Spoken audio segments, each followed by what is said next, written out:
this meeting to order at 10:02 a.m. of the regular workshop. Now I know what it felt like to run it. Yeah. Shoes on the other foot today. All right, first up, we got Public Works. What do we got, buddy? Okay, so we have three things on the consent agenda. The first two are agreements with one with Klickitat School District for us to do work for them, and we also have one for Klickitat County Fire District 13. We're actually going to be busy doing work for different agencies. Nobody can find work, so now they're contacting us. Parks and City of Bingen, City of White Salmon. You just can't find contractors, so. Good. If we can only use 10% of our own crews on our deal, are the cities the same way? Or, I mean, that's a deal. It's a little different. I've had history working in a city years ago, but they have different day labor laws, but it's actually grant money that they're using. So they can only hire us or the state to do like the TIB to help administer or actually do the work. Either that or they got to get somebody to administer the grant if they go out to bid. So instead of doing that, they just call us and say, can you guys do this? We're more reasonable than the state. We don't have the giant overhead they do. So that's why we do work for White Salmon, and we'll probably do a bunch of work for Goldendale now. We haven't done a lot in the past, but I did a lot with Pat Munyon when he was over in White Salmon. How much does that bring in a year? Where do you see that going? Well, it's what we do is we put money in a reimbursable account because they just pay our fees. Whatever we cost us, we just give them a printout, and that's what we bill them for. No, we make no profit at all. They cover all our costs though. So we typically chip seal for them or we crack seal for them. We have done some paving. We paved the parking lot at the hospital. As long as they're a taxing district, we can do work for them. So we do some of that. So that's coming. So we'll see what we got. We just talked to Parks about doing a bunch of work for them, but that's the state, and we'll see what they come up with. We got to give them an estimate and everything else. But a lot of that probably won't take place till 23. So we will put some money in our budget that accounts for that, for the expenditure, but the revenue is match for whatever, because it's reimbursable. Okay, we have one more. It's a walk-on item. It's a contract with Berry and Dunn to replace to help pick out a contractor for our financial system. And I'll let Brenda explain this a little more. So, okay, yes, no, you're fine. I'll just stand here. I'm not going to be very long. Trust me. So, the steering committee's been working on this, and we came down to Barry Dunn, and then there was contract negotiation, and Gordy has been the one that's spearheaded this for us, even though I'm the chairman of the committee, thank goodness. And at this point, the original proposal was to have this all completed by December 31st, but because we've been a little longer getting things in place, it's going to go to the end of January for them to make the analysis and then present their findings to us. They're going to be working with all the staff that uses the financial system and see, they'll review everything. Okay. Other questions? Not yet. Well, yeah, that's for all of us, not yet. I get it. I think this is the right direction. Absolutely. We needed to do it this way. Yep. Should have been on board doing this quite a long time ago. In the committee is the committee unanimously on board with trying to streamline and make each not add a bunch of add-ons to fit their, Right, okay. yeah. Yeah, this person is going to come in and make that analysis, which we're pretty sure that's what they'll come up with. Okay. This business, not the person, but Consultant. yeah, the consultant, Okay. yes. You made me feel better then. Thank you, ma'am. No, I mean, they're gonna look at what we have and what we could have. They know what is out there and, go from there. And then they'll help us with an RFP to go out and purchase something. Which might make life easier on the next auditor. The next everyone, seriously. So, you just don't know what you're gonna come up with, because the financial system we have now is all patchwork together. It's not out of a can and use it, because whenever we have an update, they have to modify it for us. It's odd because if you move too many pegs on the advocates, they all fall off, so. Anyway, okay, Yep. thank you. Thank you, Brenda. Okay, all right. On the construction program, we're still working on Courtney Road, of course, the lower section. They're doing a little bit of roadway X, fixing some of the bad curves, hauling in some new rock and maintaining the surface. They're also grading it on Saturdays to maintain that for the local traffic. On the upper portion and the closed area, they will be doing some blasting this week and working on the big embankment and roadway X in various locations. Annual striping, the striping is complete. They're working on thermoplastic this, looks like this Wednesday. They'll be doing crosswalk, traffic arrows, and cross hatching in various locations throughout the county. We have a small works guardrail repair that the contractor's still waiting on materials, so no start date has been set. On the design end, Klickitat Path, the small works contract for the concrete work opens this afternoon, so we'll see what we get on that. And then the plan is for our crew to shape and pave it later this year after the concrete work is complete. We received back the approved funding request for 3 of the safety projects, so our design crews can start working on those projects for the next coming years. I think that's it, Jeff. Okay. A little bit on last week's bid. We're gonna see, like Seth said, we're opening bids on the small works concrete contract. We'll see if we get bids, and then from there, we'll look at what we wanna do.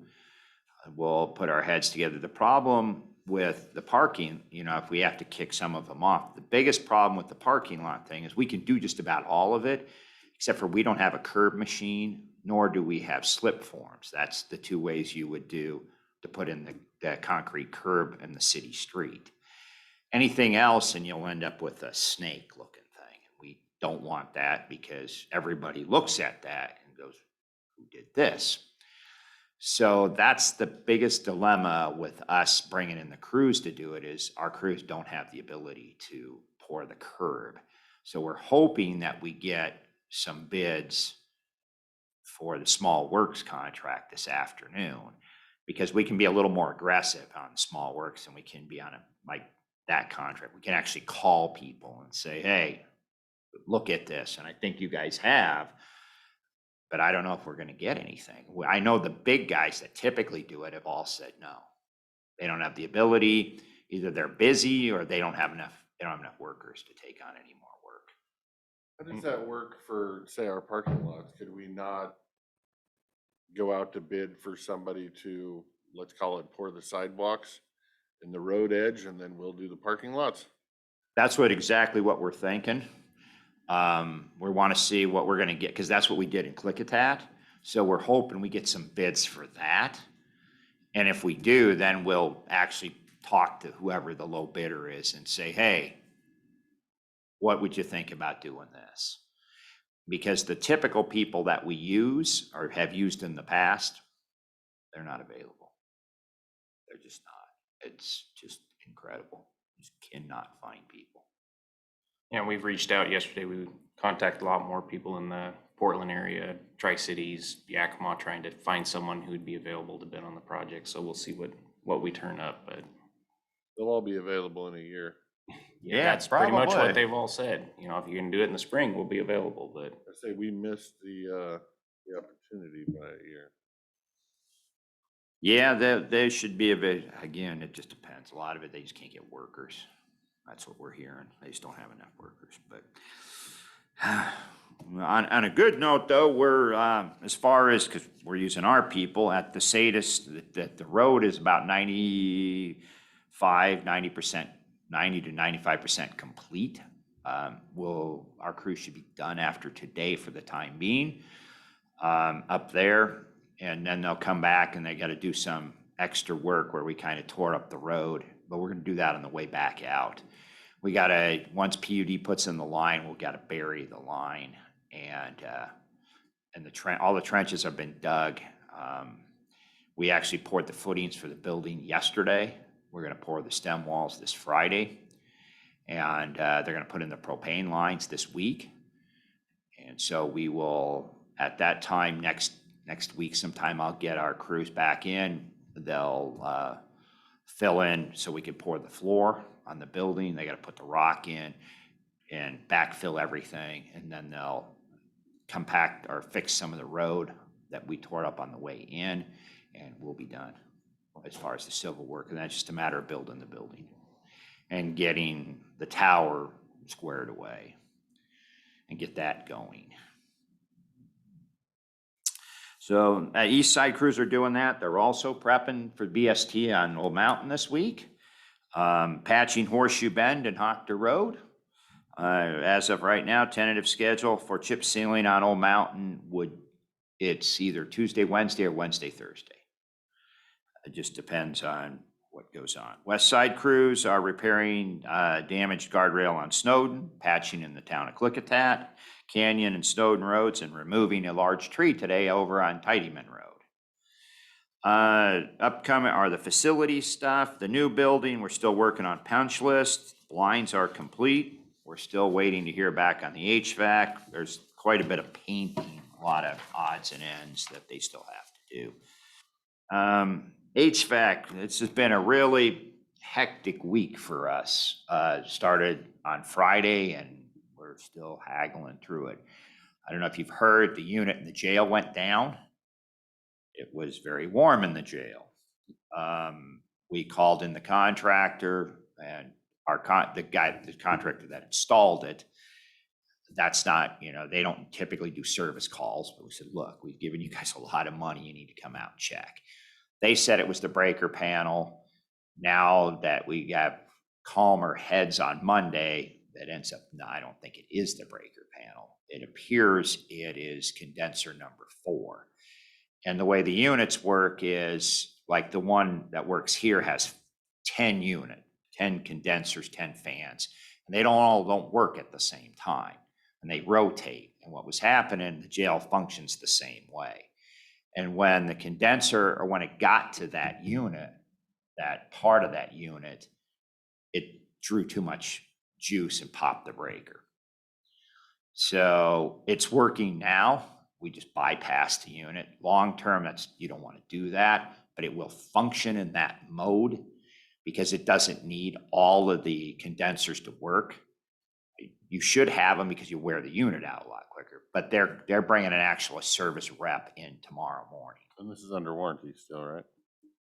I don't know that. We're checking on that right now. You just replaced this like 6 months ago? No. This is the unit on the jail. So we replaced it in 2019.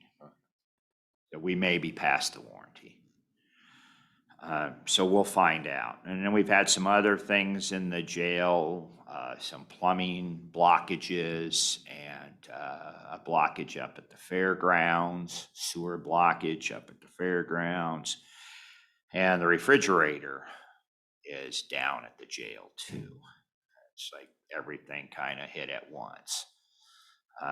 But we're working through those. We should have hopefully everything back on site or back online before the end of this week, unless we get into a point where we can't get parts. But like for the jail, we brought over our extra refrigerators that we have at the fairgrounds. So we have till the fair to get that up and running. But we'll be bringing somebody in for that.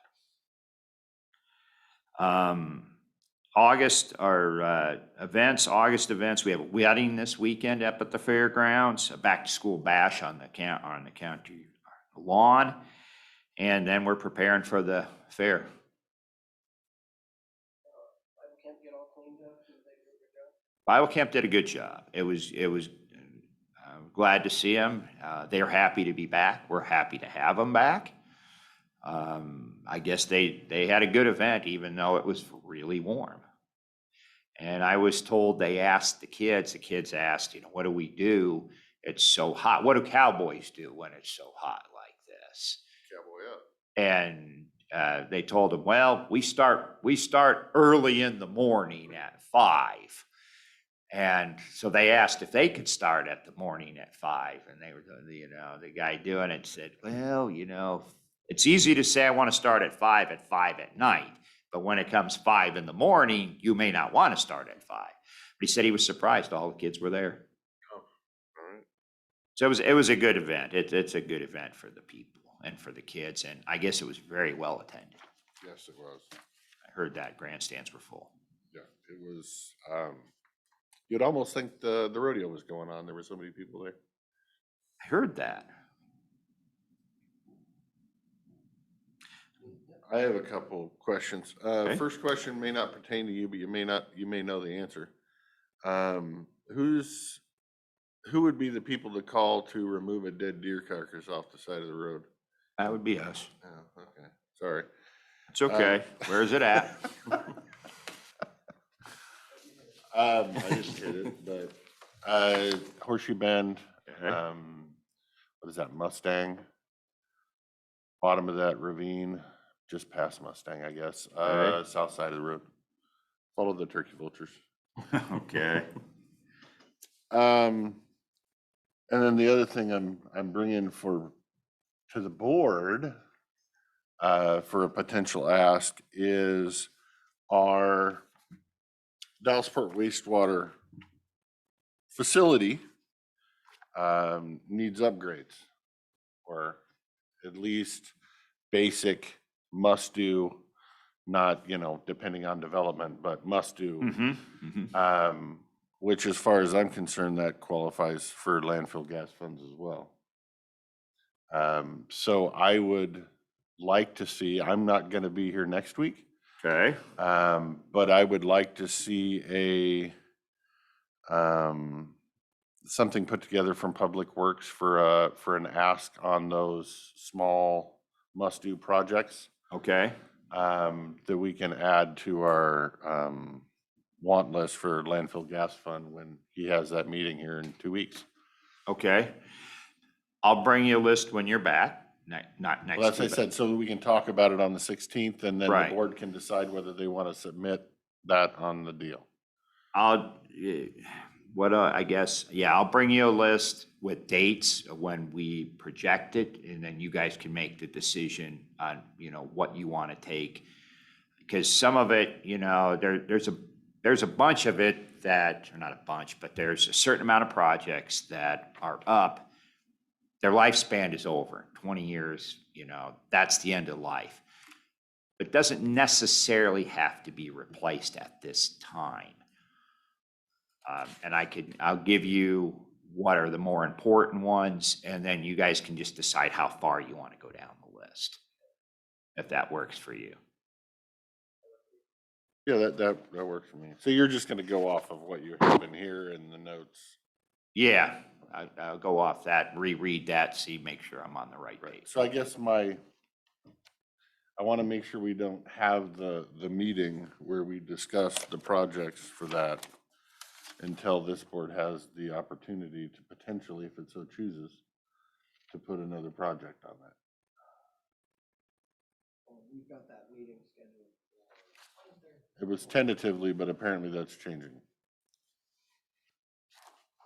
It hasn't. They essentially, there's something about scheduling. So I want to make sure that if this board so chooses, it gets on this list. And you're only gonna be gone next week. Yep.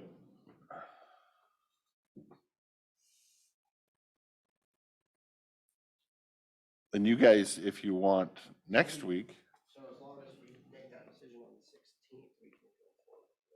yeah, that only leaves him a week to draft something and present it to them, but as I said, if you guys want to get whatever his list is and make some choices next week, I'm fine.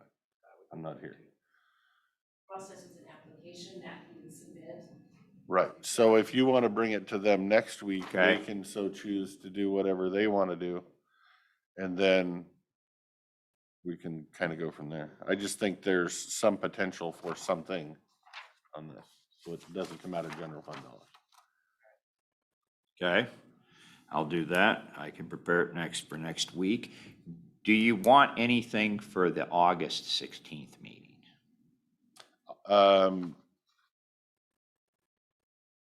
The 16th in the morning,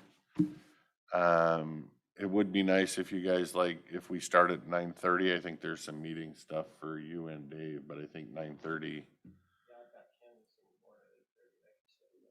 Right, and I think Dave was the same way, that on the 16th, if we could start at 9:30, which would give you guys a little more time to give us a rundown, update, refresher for the meeting we're gonna have that night. Okay, and if you need anything, that'll still give us time to prepare it if you want, you know, big foldouts or you want one of us to attend. Doesn't matter either way, it's up to you guys. I just need to know what you guys need. Yeah, other than I don't think anything, but an update would be good. Or a Okay. refresher. That's all I had, sir, thank you. Okay, thank you.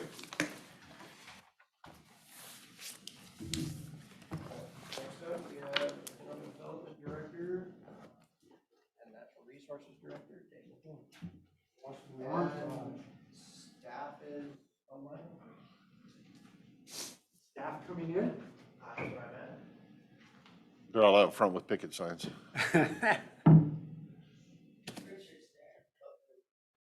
Richard, are you coming down here? Whitney? They didn't answer, so I'm gonna assume yes. All right. I only brought one shadow puppet, so I. Yeah. Is Whitney coming? Yeah, she's right. All right, cool, good. Another mic, you can all grab a chair and hop up there. You wanna do it one at a time? We'll just go one at a time.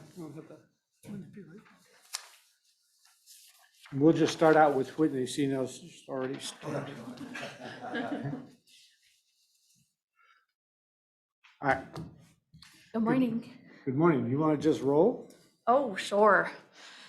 Okay, so diving in, start off with our Dry and Butler Creek stream flow monitoring project. We haven't given an update in a while because it's been going smoothly, so that's always a good thing. So we've been continuing to monitor stream flow and collect stage data at both of our creek sites on Dry and Butler Creek. We had gotten a grant amendment earlier in the year, so just a refresher on the timeline for this project. We'll be monitoring stream flow through water year 2023. And then we'll have a findings report on the basin yield in late 2023 and early 2024. So this project has been a long one, but it's now running smoothly. So fingers I'm sure crossed. Ecology's happy now. Yes, hopefully. Happier. Yeah, happier. So No big stream flow events this winter, hopefully. yeah, hopefully not. Our gauges have held up better in the past year than the initial installation. So good, it's good news. That's all going well. Sticking with water, Ecology just released their 5-year long-term supply and demand forecast for the Columbia River. They do this the Columbia River Basin. They do this every 5 years. We're reviewing it. They just released it, I think, yesterday or the day before. So lots to dive into. I did a quick review.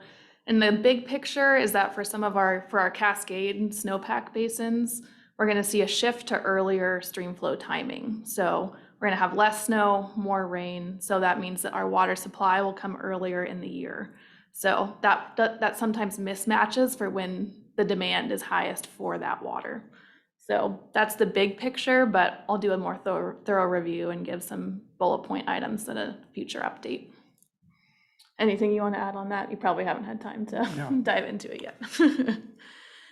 Moving on to the salmon world. So for our lead entity, we're still reviewing our CRC applications, our Citizens Review Committee applicants, but we should have a resolution before you soon for those appointees.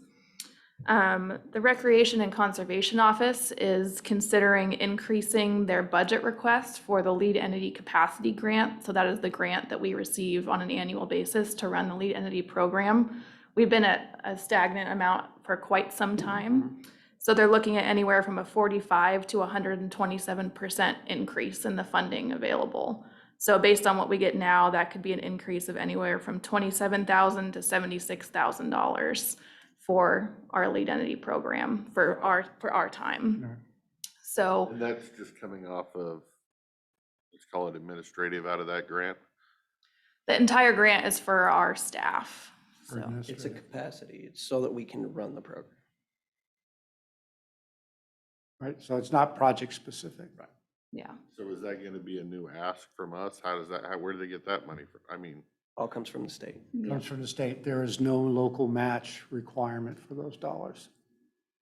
so they're gonna have to ask the state for, Right, for when the state develops its budget for the coming biennium, Recreation and Conservation Office, through the governor, comes in with a request for funding. So they're planning on put that into their budget request. It goes to the governor's office, the Office of Financial Management. Whether or not it makes the cut for the budget, governor's budget, I don't know, but Yep. yeah. So That's a pretty hefty increase. So it wouldn't take, if it goes all the way through and is approved in the budget, that would hit in state fiscal year 2023. So a year out at least. Or 24. Or 24, yeah, sorry. In addition, we've had a cost increase request for one of our projects, and that's the Snyder Creek project that flows through the Klickitat mill site. As part of that project, they're looking at groundwater flow, and the old well sites on the Klickitat mill cannot be found, or they've been decommissioned. They've had multiple consultants out there to look. So they're requesting a cost increase so they can drill some wells to monitor the groundwater levels and have that inform their stream restoration design.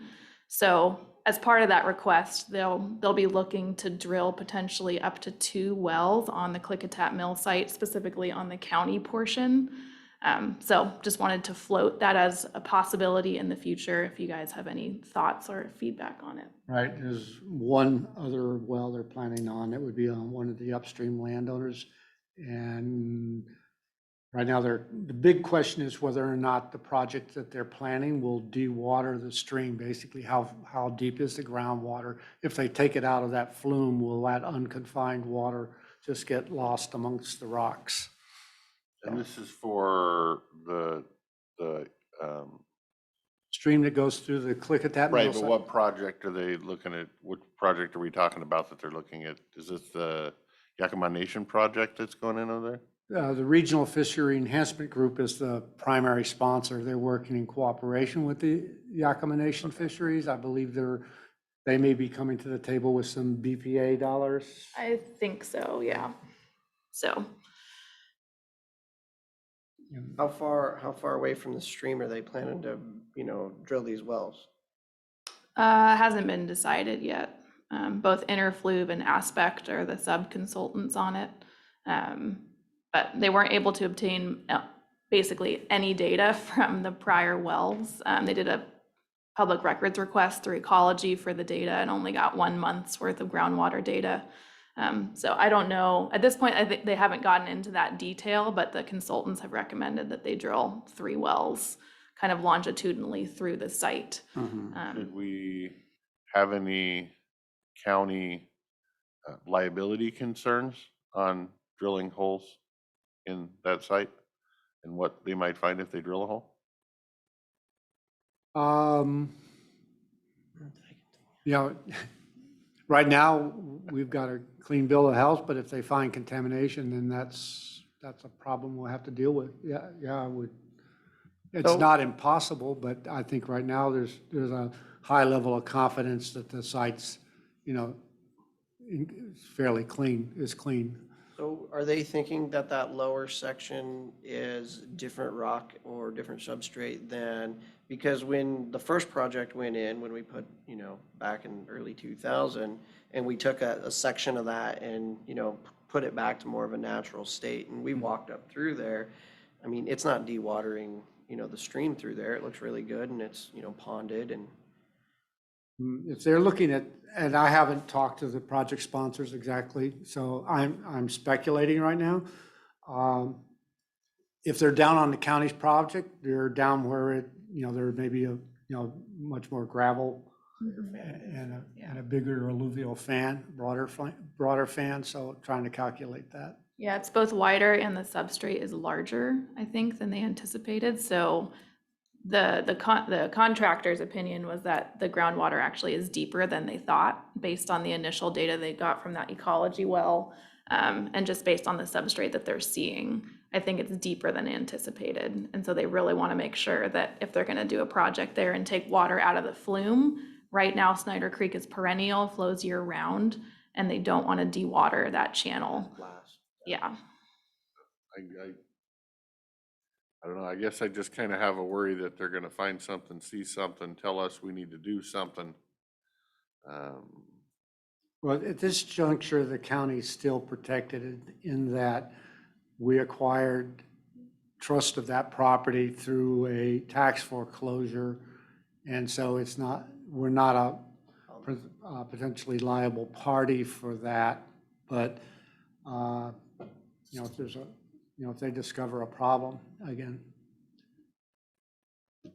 my understanding, again, from the analysis that was done by the Department of Ecology and the consultants that ended up getting it, the no further action is that they're pretty confident that it's clean to a standard that's acceptable for what the property's used for. I guess that's part of my question. But they're not gonna find where the, water's leaching through the bank or something, and the county needs to put in some kind of rebank, or we're gonna have to do some project to make them happy, depending on what they find, which could still be hundreds of thousands of dollars. Yeah, yeah, I haven't thought about that. Maybe I'm worried about something I shouldn't be worried about, but I wouldn't be drilling holes on my property, I know that. Yeah. Okay. And then there's an update on Switzerland. Dave, do you want to give that?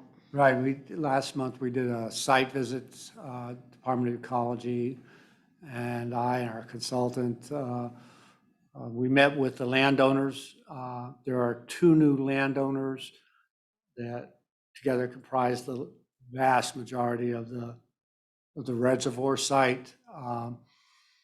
We continue to have their okay to go forward with the project and get on site. However, one of the new landowners, Agri Northwest, has a access form that we're working through. It's got some challenges. One, it's you need one every day you go out there, which is cumbersome, and some of the provisions in it. So we're working through that. But that project, I was glad that those new landowners are willing to continue to support moving forward with the project. We continue to have their support. We are in the process of drafting letters to the 4 tribes that we'll be consulting with on that, the Nez Perce, Warm Springs, Umatillas, and Yakima. And we'll be scheduling meetings to get with them. We have not met with anyone really from the tribe since back when we initiated scoping for the SEPA process. That was 2017 or so. So that's where we are there. All right, and then the last thing on my list is the Gorge Commission's Climate Change Action Plan. We talked about this, I think, in our last update, and they gave a presentation to the board as well. We did draft some comments from a natural resource perspective. I provided those to Lee, and she was going to forward them on to you. Those comments are due August 9th, which is next Tuesday. So let us know if you have anything to add, change, etc. I've been reviewing it and you guys have done a really good job. Thank you. Whitney's author, Okay, that draft. Yep. I'm really impressed. Yep. Thanks. Well written. And I don't know if you have additional comments and want to just incorporate them in or how you want to handle it, so just let us know. Okay. Any more questions, any questions on natural resources issues? That I can think of. Okay, while we segue staff here, just a note that I'm working on comments for the draft environmental impact statement for the Goldendale Energy Storage Project. So we're wearing two hats.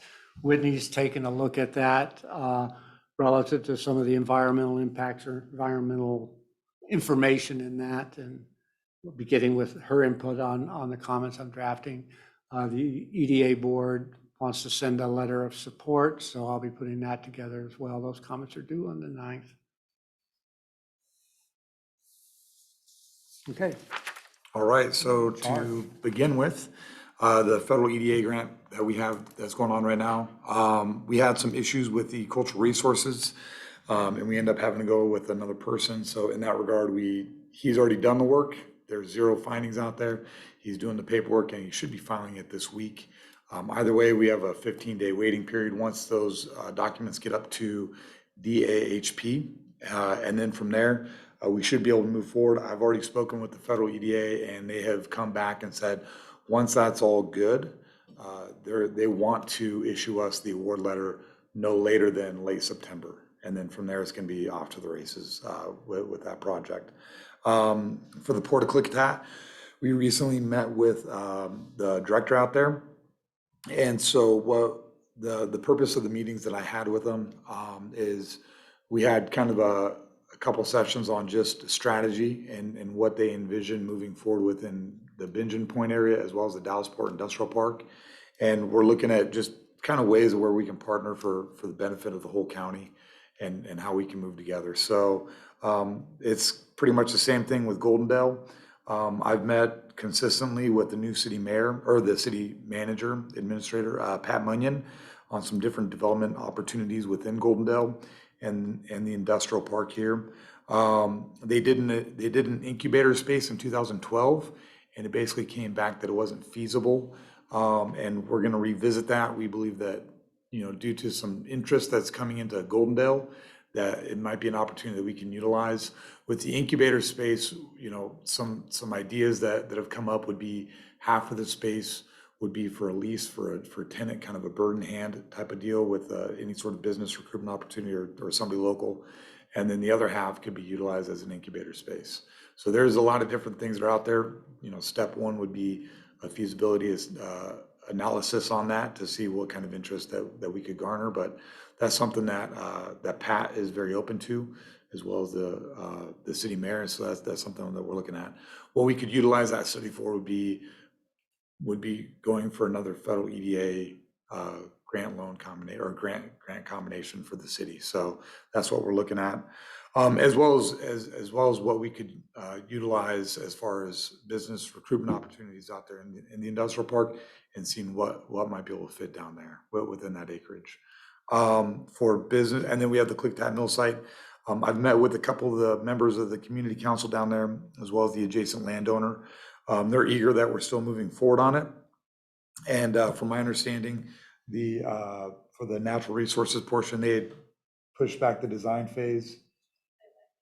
They're likely to push back the design phase. So we're still moving in conjunction with all parties and stuff like that. So moving forward into the business retention and expansion, Commerce got a new program called Scale Up to help businesses expand. Basically, it's a training session. We sent that out through both of our chambers, and that's going to be pushed out through our department as well. I've already got 2 companies that are plugged into it for that. One on the west end of the county, one here on the east side. And basically, it helps build the company's networks, and it helps them kind of figure out how to basically just scale up, whether it's workforce, their facilities, kind of all encompassing. So.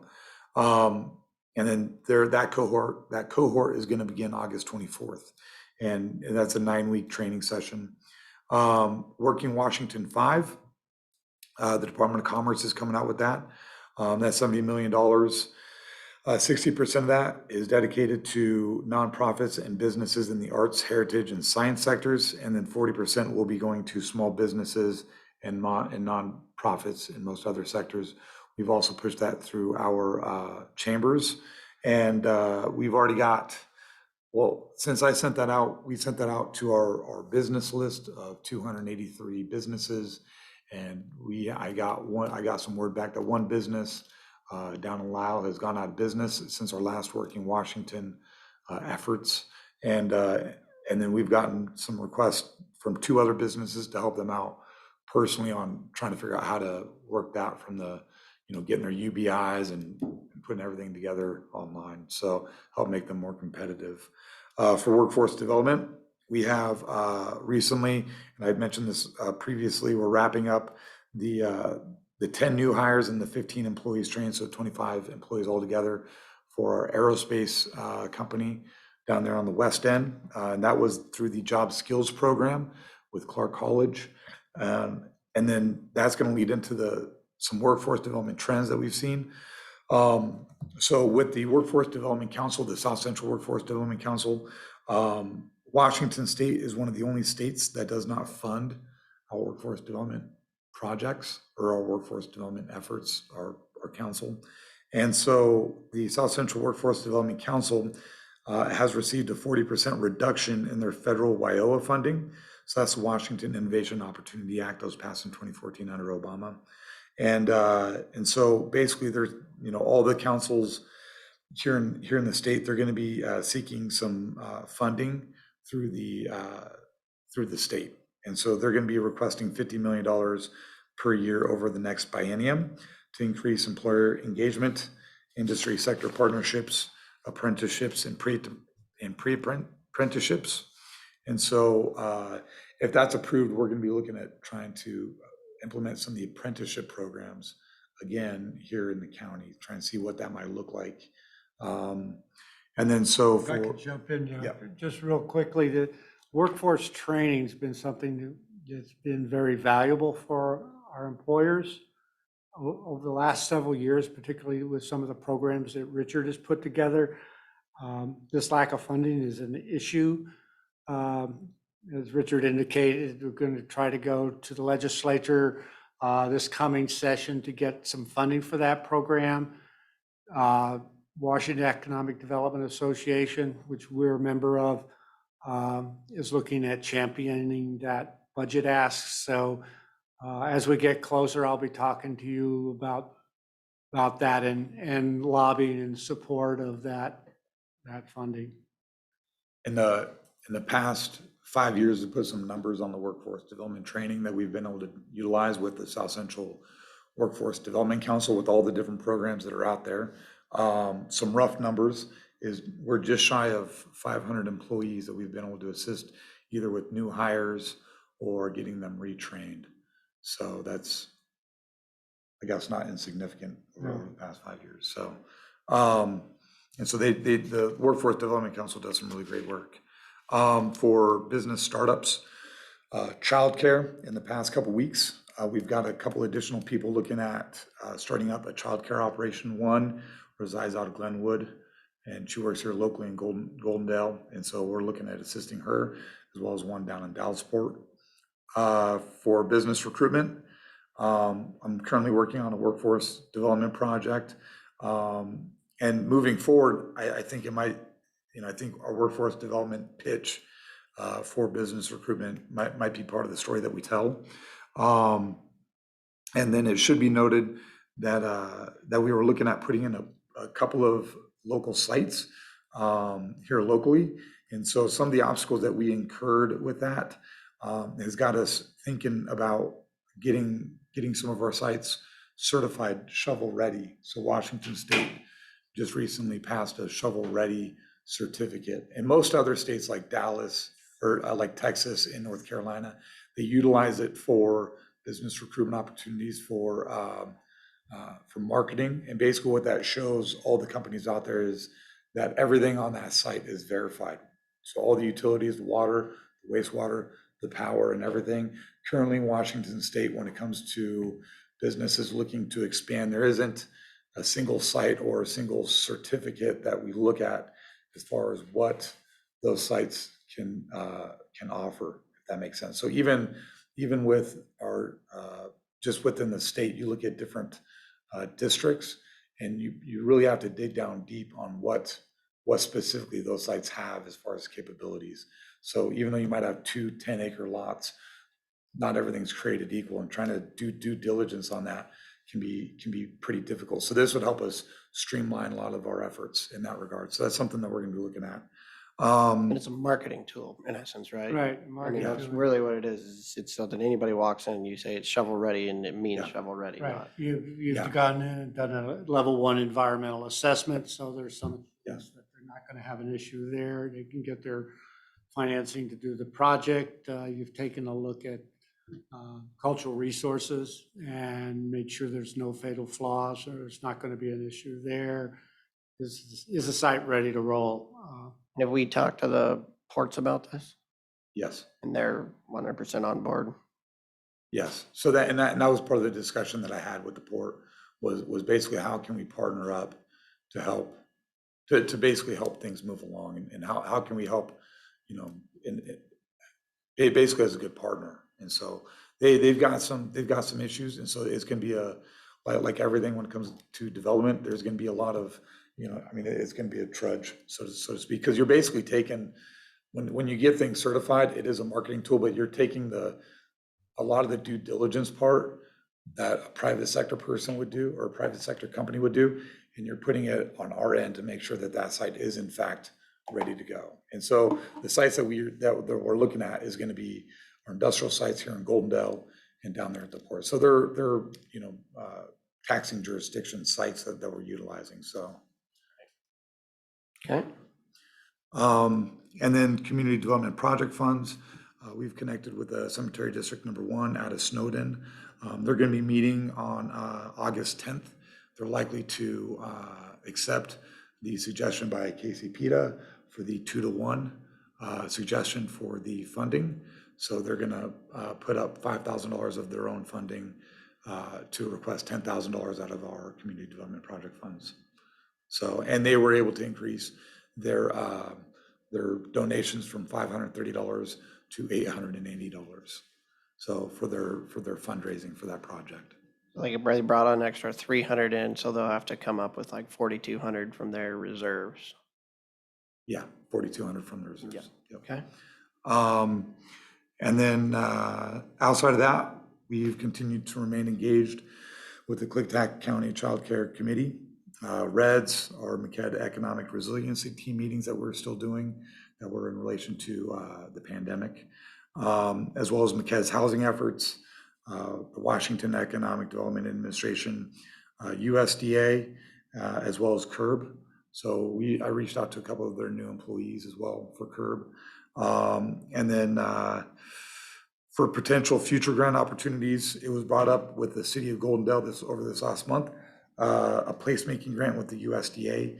That's actually an innovation challenge. We're looking at potentially trying to apply for that for next year. Basically, that's a planning grant, a type of feasibility study that the city's kind of looking into in regards to housing. So, and then did you want to go over the last portion, or? No, you can jump in. Okay, yeah, and so some basic economic data for the county. The current state's economic, or for the current state, the unemployment data is 3.9%, and for the county, it's 5.2% for unemployment. And so we're basically at the same levels as we were in 2019. So we're back at the same levels. Historically speaking, 3.9% for the state is about as red hot as you can get. Same thing for us with the county, 5.2%. I think that's outside of 2019, that's as low as the county's gotten since the. Actually, it's lower than 2019. We were 5.6 in 2019.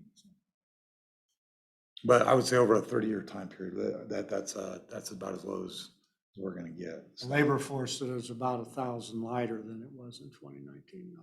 Really? 1,000 later. And that's it. Where'd they all go? Well, Yeah. that's why it's hard to get employees. Right, like, where did all these people go? I mean, is it really retirement, the baby boomer? And the only other thing, just to let you know, I've got a public records request from Mr. Wagner that I'm going to be responding to, so. All right. Any questions? No, have fun. All right, Okay, thank you. Thank you. Thank you, good gentlemen, and thank you, Whitney. All right, next up, our code compliance officer. Where's monthly update? Morning, gentlemen. Good morning, and I just got your email. Oh, there we go. Prepared.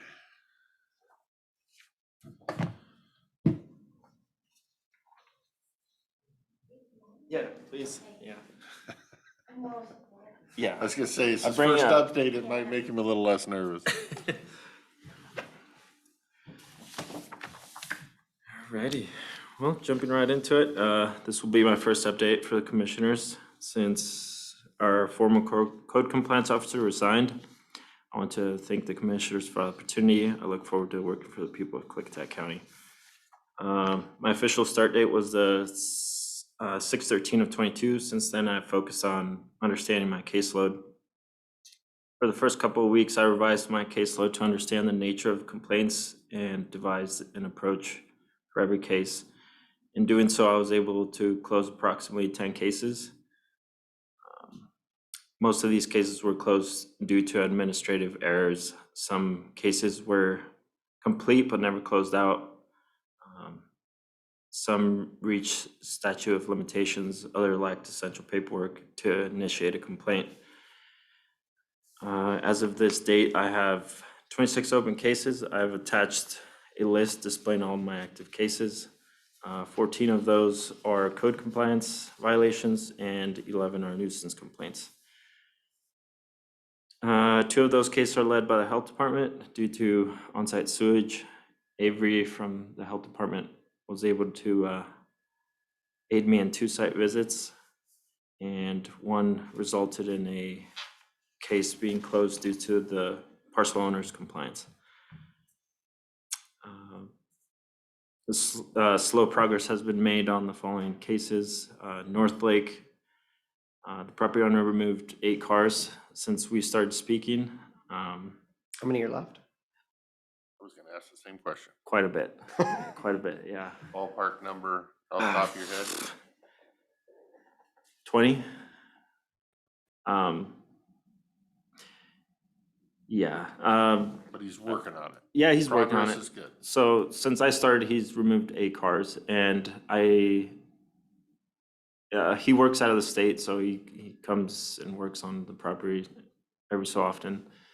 So in a month, I'll do another update on the property, and the property owner agreed to remove 2 RVs by the time I do my next visit. I think he's planning on setting up a privacy fence. And North Lake is one of those, the property owner feels like he's being singled out, and I kind of see where he's coming from, because all the neighboring properties are essentially the same, and it seems a little unfair that, but I explained to him we're a complaint-driven department, and he has the right to complain about his neighbors too, and it sounds like he doesn't want to do that, but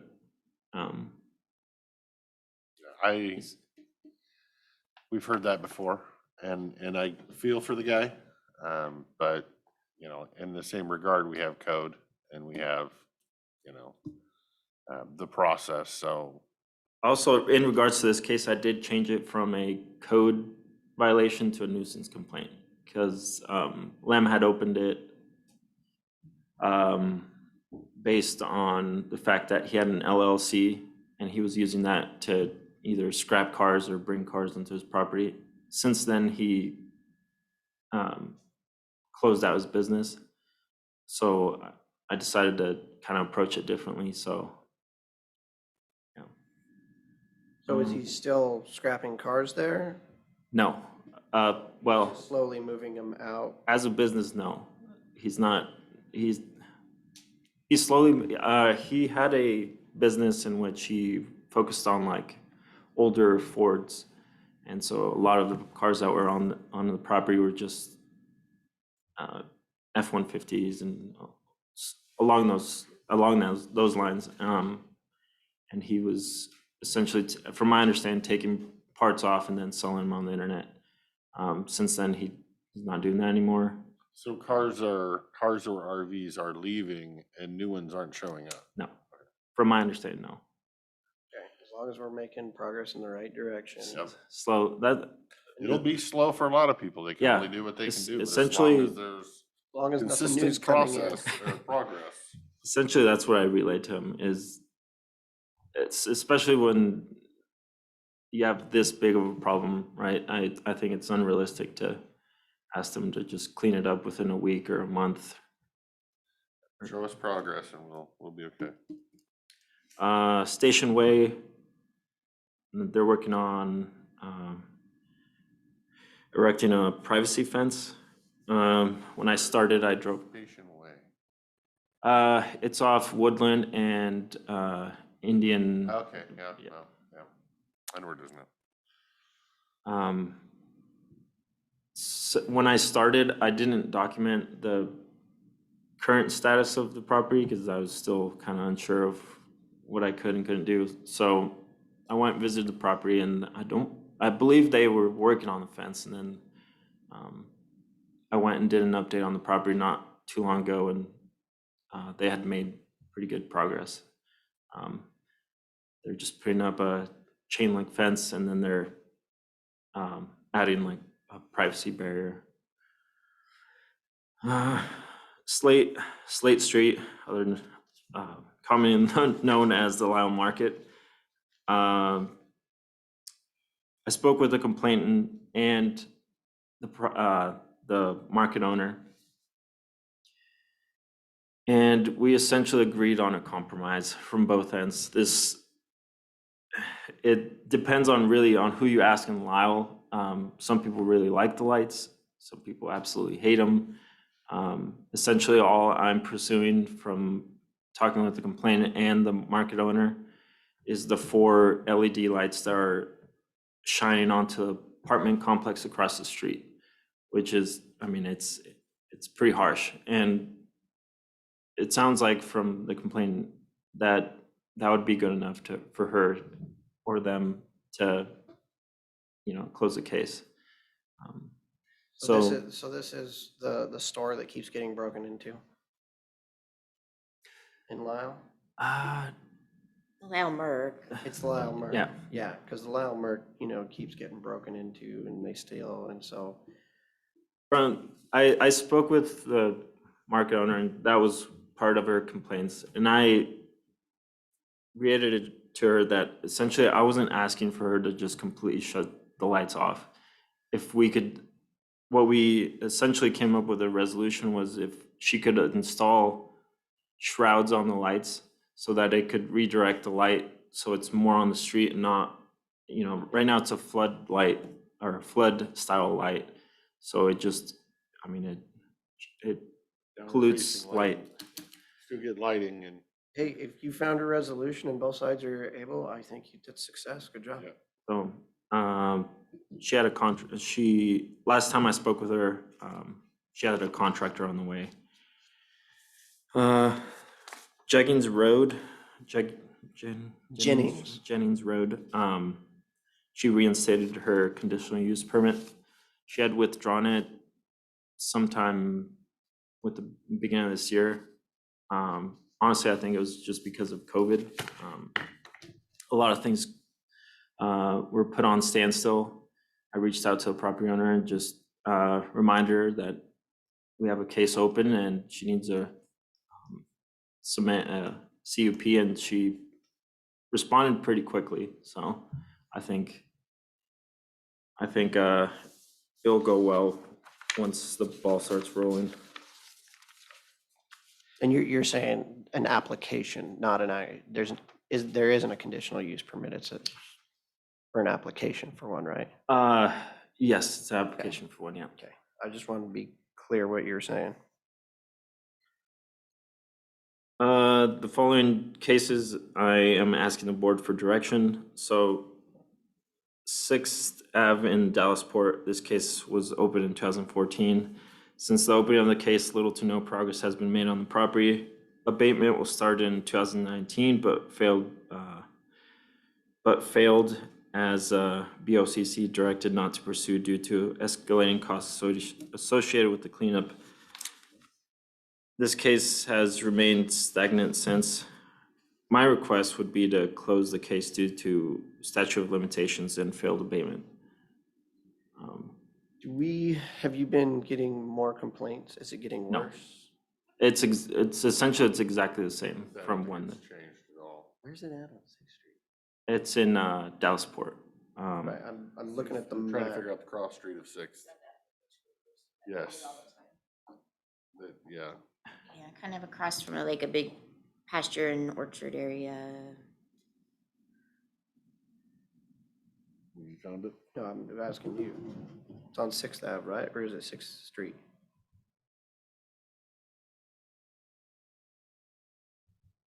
Dave's, I'm sure, familiar with it. So have we abated this property before? I believe from reading from the notes, abatement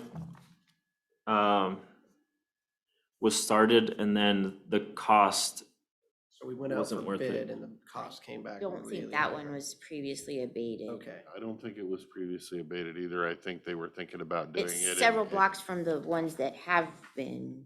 Yeah, and it was just a humongous number and they decided they weren't gonna go that route. For me, I guess we're working on ways to reduce the price of abatement. Granted, we've been working on that for a year and a half, but we're actually somewhat closer than we were before. So I hesitate removing it because there's actually potential that next year it may be a county project to clean up as opposed to sending out for bid for 60 grand. I've also worked with some of those abatement companies, and I think if we went out to bid today, the number would be much better than the number we've gotten before. So, I mean, it's a problem. I hate removing it just because the county doesn't have the funds to abate it at this given time. have you contacted the individual? no. I think this is a long and repeated. It'd probably be a good one to have Dave give you a full-on update, because, I mean, I remember it back when I was sitting in the audience, the discussions about it. So what I worry about is if, if it's a repeated, if we do abate it, they could go and fill it back up in the course of a year, which isn't gonna, True. you've already taken the value out of that parcel and you didn't fix the problem. My concerns are, it's been open, the case was open in 2014, and there hasn't been any progress made since 2019. So I worry about statute of limitations. I reached out to the PA to kind of voice my concerns, and they still haven't replied, but Okay. Let's wait for a Do we- reply from the PA Do on we that. have a fining instrument that we can level fines against somebody who doesn't want to clean up their stuff? And if so, do you know of a history of us ever trying that with this split? I usually don't, I haven't been keeping track of fines, and I don't believe No, we don't have, remember, we talked about updating the codes to put some teeth in it. Lynn's brought forward stuff multiple times. We've had conversations with the prosecuting attorney about it. But our current code, not so much on. And we then don't have a- after we moved it to an independent position, if the board wants to work with, About creating new programs. Yeah. Right, because And maybe- that was our directive to Lim, was to work on updating these codes about where we can make it so that you can be more successful. And then, Lim took off, and so we've just been sitting here in this role, kind of like everything else. Spinning our wheels. So George will inherit that, but get up to speed first. Yeah, no, I mean, Don't scare him away. I'm planning on it. What I would like to see is I would like for the case to be closed, and then I'm sure a complaint would come back up. I mean, if we haven't had a complaint on it in a while, And it would, yeah, I'm pretty sure, well, I would have to notify the complainant that the case was closed, which I'm pretty sure would, Yeah, I guess I worry about but it was nuisance, right? So it took 2 complaints, right? Yeah, it's a nuisance complaint, so there were at least 2. I'd do it. yes. I there's just at kind of least two. worry about what signal we would be sending to the community if we close a case that they're driving by every day and never seen progress, and then we just close it. Well, I mean, what'll happen is if you let them know and you're like, well, we didn't make progress, COVID hit, we went 2019, we went out for bids came in ridiculously high, so we chose not to move on. Went to the back burner, COVID hit, everything shuts down. We didn't do code, for a while. We're working on getting teeth in our ordinance. We're working on getting teeth in our ordinance, but at the same time, those 2 people could resubmit a nuisance complaint and start a brand new one, which may be the easiest thing to do. That's the way that I would like it, for it to go. Close the case, have them resubmit a complaint if they so wish. And then I could essentially start the case fresh and not worry about Right, statute of statute limitations. of limitations being used to just essentially just throw the case out. And so wait for the response from the prosecuting attorney's office, and then so long as they say it's okay, absolutely, you can go that way. At least that's my opinion. I would agree. And make sure you let the complainants know, Yes. and that it's not from fault of trying on our part. Yeah. Okay. Yeah, sounds good. Elton Drive is my newest case. It's a tiny home measuring 10 feet wide by 37 feet in length. Its size puts in a gray area where LNI and the building department conflict on the definition, on its definition. From my understanding, its use impacts on how it's regulated. So the property owners state that they will not be living in the house and will not exceed the county's 30-day consecutive or 60-day calendar year, which would make it a permanent placement. The county does not use the definition of tiny homes, but suggests RV or park models. The WAC 269-150R classifies an RV as no wider than 8 feet 6 inches wide in travel mode, and its size cannot exceed 400 square feet. It does not easily fit into any category. It closely matches a single wide, but it cannot be issued a placement permit without an HUD insignia. A park model could also be used as a definition, but it does not have a license plate to meet the WAC 296-150P-0330. My recommendation is to schedule a workshop to discuss this issue further. Is it literally on wheels like a tiny house, or is it site built, or? It's on wheels. interesting. It's on wheels. It's. You didn't bring a picture? No, I didn't. You don't have Um, one on your phone? I want to do. see this. I think you can go get it if you Yeah, I want. can, okay, yeah, I'll go grab it.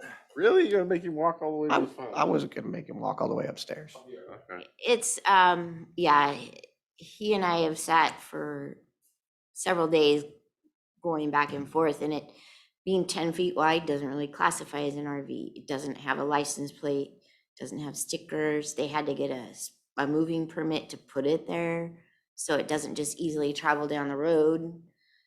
Oh, they had to get over. Well, you gotta get a over wide load if it's 10 feet Mhm. wide, yeah. They did. And so by my rules that I look at through LNI, since it was built elsewhere and brought in, that would mean LNI needs to approve it somehow as a single wide park model, what have you. but they're gonna have to go to L&I to say. They're never gonna get one through L&I They are because it ain't got a not. HUD sticker, Mm-mm. so this is And so a, then if L&I can't do that, okay, then it's not an RV and it's not anything L&I can classify. I can't really classify it as anything other than stick built at that point, but then it's gonna have to have a permanent foundation, engineering, all of that. They've got this thing in a classification that's not easily matched to anything. Is it on, I'm looking at Elton Drive, is it on property that already has a house on it? Or is it- Yes. So it already has a Mhm. house? So if they wanted to have another dwelling, they'd have to go through the ADU process with planning unless, yeah, I mean, our problem is we have trouble classifying that as truly an RV. well, to me, an RV is something built at an RV dealership. It even comes with a VIN plate. Yes, And a mobile home is something built at a modular home factory that comes with L&I stickers. exactly. And like Everything TLC else Modular, is- they work with L&I. Any Right. of the manufactured home people, they work with L&I. This is stick built, it just happens to be on wheels, and our code is weird that it, I don't know, I think this is again, to me, something that is we can classify it as an RV and it isn't. We can classify it as a park model or a manufactured home and it isn't. Mhm. So where, It's, where it's sitting, It's in a bad spot. it won't meet your, I mean, what do we have for, is it on county right-of-way property? Trying to figure out where, It's a rural residential, which requires a 20-foot setback from the front of the property and 5 feet on the sides. right, and this is at the corner, so which one's the front? So Northwest Kennedy will be the Yeah, front. you wanna come over here and take a look at this? Oh, shoot, I did that. I closed it. So the front of the mobile home will be, so where my car is right now, it's at Northwest Kennedy, and then Elton is.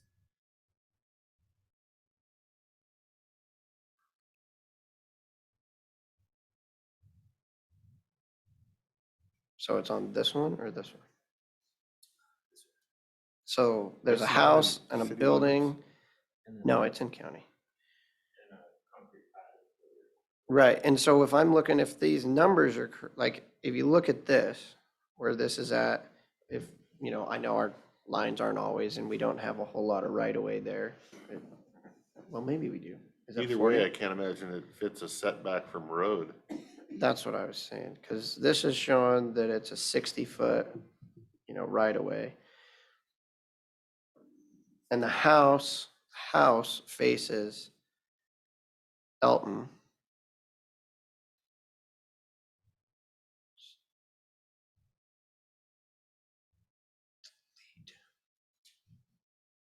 And the house garage is 20 feet off. I wonder if this house is 20 feet off.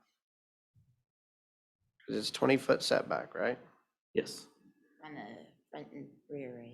Yeah, Front and rear, yeah. right. And so this thing, which is on this parcel that has a front facing for the house, so that's the front of the parcel, would need to be at least 20 feet off. And there's a good chance it's actually in the right of way. Yeah, but technically, if the person was parking their RV or their boat, it would not be. That is true. If they could park it, essentially, if they're not living in it, they can park it essentially wherever. I mean, So- They're not bound to the 20 foot unless we're calling it a site built. And this is again where I think it comes into our code and our ordinances not covering things that are considered tiny homes. I think this board will eventually address those issues. It just may not be until January 1st. And I'm not doing anything really on my end until I see what the 21 code cycle looks like.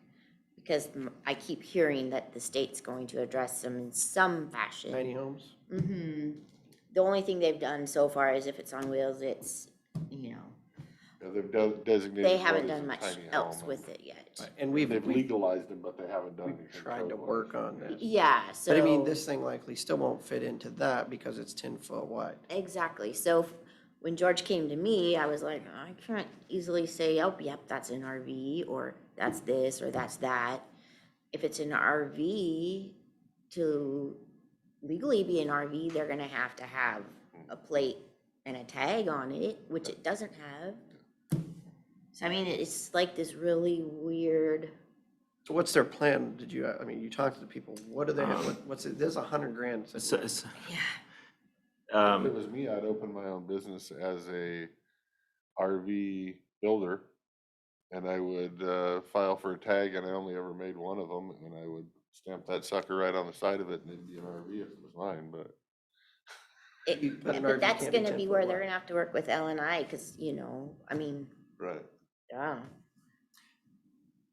They're planning on using it as a guest home essentially. It's an Airbnb or something. No. They are planning on having the property owner's wife, his mom is gonna be Oh, mother-in-law. sweet mother-in-law, yeah. occasionally. No, it's probably where her retirement, Oh, Which- I thought Another- it was more than, yeah. which goes back to the whole 60-day thing. Right. She says it's every other weekend and it won't exceed 60 days in a year. Another way we could probably approach is an ADU. Forgot what's the full, not the Oh. acronyms. Oh, ADU. accessory dwelling. Accessory Yeah. dwelling unit, Yeah. yes. So, But then it's gonna have to go through everything like any other ADU Mm-hmm. and see if it gets approved or not. Yeah. Because planning will have to say it's okay, it'll have to be within 200 feet of the main home. Because even if it did get approved, the placement of it on the zoning, it's just, that's the only way that I could see that we could approve it is if there's gonna be another dwelling on the parcel, which doesn't allow it due to its zoning. well, that's what the ADU's for. I mean, in Yeah, essence, well, yeah, that's. So this is what we've been talking about for years, is that this is affordable living in the county Yes. for people. This is, I mean, this is where grandma's gonna go, Mhm. and we used to have the hardship permits, and now we have ADUs. And this thing's 10 foot wide, it's 370 square foot, it's half of the maximum size of an ADU. It's easily, that thing looks like it's $100,000 in today's current prices. They definitely need to move it more than 5 feet from the road. And they got room, they could stick it over next to the house, potentially. And make it blend in and call it an ADU and go through that process. It's not gonna fit into anything else because it's 10 foot wide. And that's where I said, yeah, you'll just have to see the direction you guys want him to go, because I can't categorize it under anything L&I gives us. Anything, it's gonna have to be an ADU, which that is. And we're gonna have to clean up our stuff to. Well, I mean, it could still fit as an ADU. I mean, you just, Right, You're fits gonna- under that, but it does not fit under anything But under an L&I. ADU, would it still have to be on be on concrete and be? They engineered? will have to have an engineer say how to fasten it to a foundation. Right. It'll have to have a permanent foundation. That's my thinking, is they're gonna have to at least, it's the same thing. I as our mean, it mobile could be home. on blocks, just like a mobile home. Yeah. They just have to put the big auger things in the Right, ground and right. strap it to that. And then it could qualify for ADU. Yeah, they just have to have an engineer Yeah, it might cost them approve it another- structurally and say how to fasten it down, because it's already done. I mean, but that's what we do with all mobile homes, that come in, manufactured homes, sorry. Right. That was the wrong term. Or any other park model structures, or anything, yeah. Yep. even a structure that's built on site without a permit, they would have to get engineering too, so it's the same thing. It's the same thing. Mhm. Yeah, send them through the ADU process, tell them they can't be 5 feet from the road. Yeah. I mean, that is just, of course, your neighbors are gonna, be upset about that. That would be my thinking too. Get it away from the edge of the road, put it in a little better place. go through the ADU process, and if they want to, you know, put it on blocks and put the augers in to strap it down, then go through that process. And tell them they want to do it now because prices are going up January 1st. Well, I'll let George tell him. Yeah, the bearer of bad news. Well, it's not totally Yeah. bad news. Well, a year yeah, it ago is, that yeah. it's told them to get it out of the They county. may think so, but Yeah, yeah. as it sits right now, it has electricity and water. So, well, and sewage, I guess. There's a sewage pit. There's a sewage pit? You mean the or a septic system? Septic, yeah. It's a Gotta get him on the right terminology. Yeah. He'll get there. eventually. And my RV spot does the same. I took the septic line and put a spot where you can just put the hose right on it. Yeah. But it goes into your septic system. Right, not a pit. Yeah. Oh, that might be another problem is, because that's not all, that's all septic out there, right? That's not city wastewater? Not sure. Mm, Health would know that better. Because But, I I was- mean, That if, would be through the ADU process. you'd figure exactly, that out. yeah. Right, So if where it's George gonna says, go. hey, the only way you can keep it is to go through the ADU process, they're gonna do the ADU packet with Right, planning, they're gonna right. submit to us for a permit, we're gonna route to health and public works. Yeah, no, I think that's definitely the right thing to do. I mean, I think we can probably make something work there. It's definitely not 5 feet from the road or potentially on the road easement. I did relay that to the property owners, but again, I was. And if they're upset that they have to move it, well, then they should have come and talked to us first before they went and spent $100,000 on a every other weekend mother-in-law suite. Yeah, which I relayed that, you know, the setbacks in there, they assured me that as where it sits, it's meeting the setbacks, which that's not for me to decide, you know, that'll be done through the permitting of whatever route they go. But I did warn them, that does appear like the setbacks aren't met, but As I say, if it does get a permit for an ADU, it probably won't be in that location. Yeah. Cause then it's gonna get that 20-foot rule. Yeah, where it's at now, it's just ain't gonna work, but. it's also not just the setbacks, but as you're approaching the stop sign, I mean, there's the, Which is why we have 20-foot setbacks, is so people can see the stop sign and they can see what's coming around the corner, yeah. which is the purpose for those things. So yeah, that's how I would go with it. Hopefully, eventually, we will clean up our code and figure out as a board and as a county where we're going on tiny houses, but the only way I can see them going is ADU. So might as well just get that started right now. Yep. While I'm here, do you guys have any questions about any of the properties listed?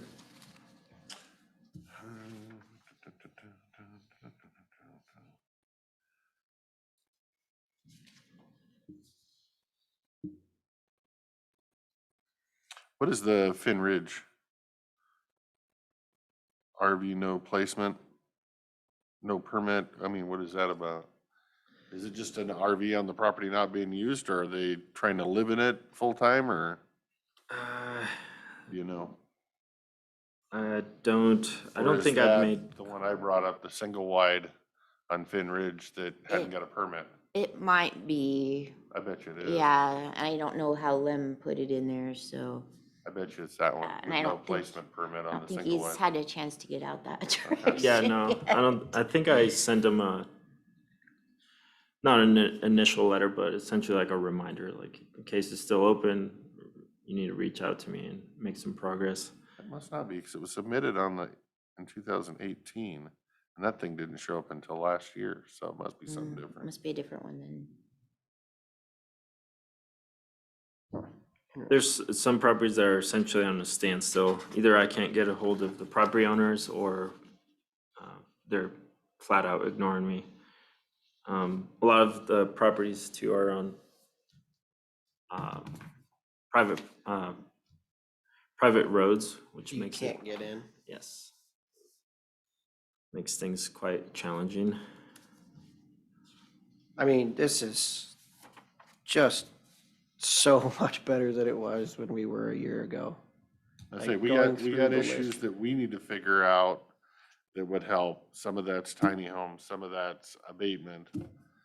Some of that is helping homeowners potentially with abatement without going through abatement. Mhm. Until then, just keep doing what you're doing as we're slowly getting what we need done to help you. Pine Mountain, Elton Drive. But from my side, I see the shift as having been very, very successful compared to trying to lump it in with building like it had been so long. These gentlemen have more knowledge on the other side of things, the legal side of things, that there was no way I was gonna be able to ever do. Right. And so I think them doing it has been tremendously successful.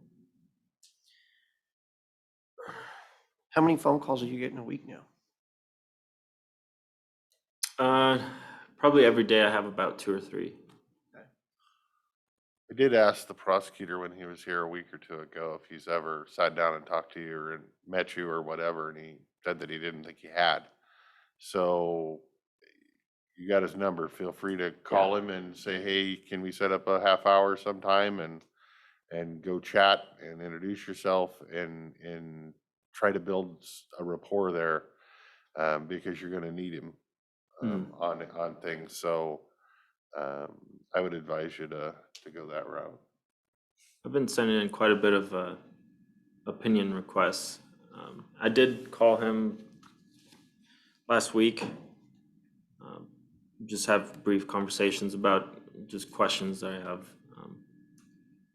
But yeah, I think a sit down would be good. Yeah, he's short-staffed and will be all summer, so Right. opinion requests might take time. Yeah, they're taking a while, which is fine. As you can see, I have plenty to keep me busy. Yep. Other than that, how are you settling into the role? Is there any direction from us other than what you asked for today that we can give? Have you had any conversations with Lim, and any questions that he needed to answer for you up until now, or? Up until about the first week, Lem was available, and then ever since then, I've just kind of been on my own. Okay. Which is fine. I mean, it's The other thing learning is curve. you're gonna have resources that I'm sure it's already been pointed out.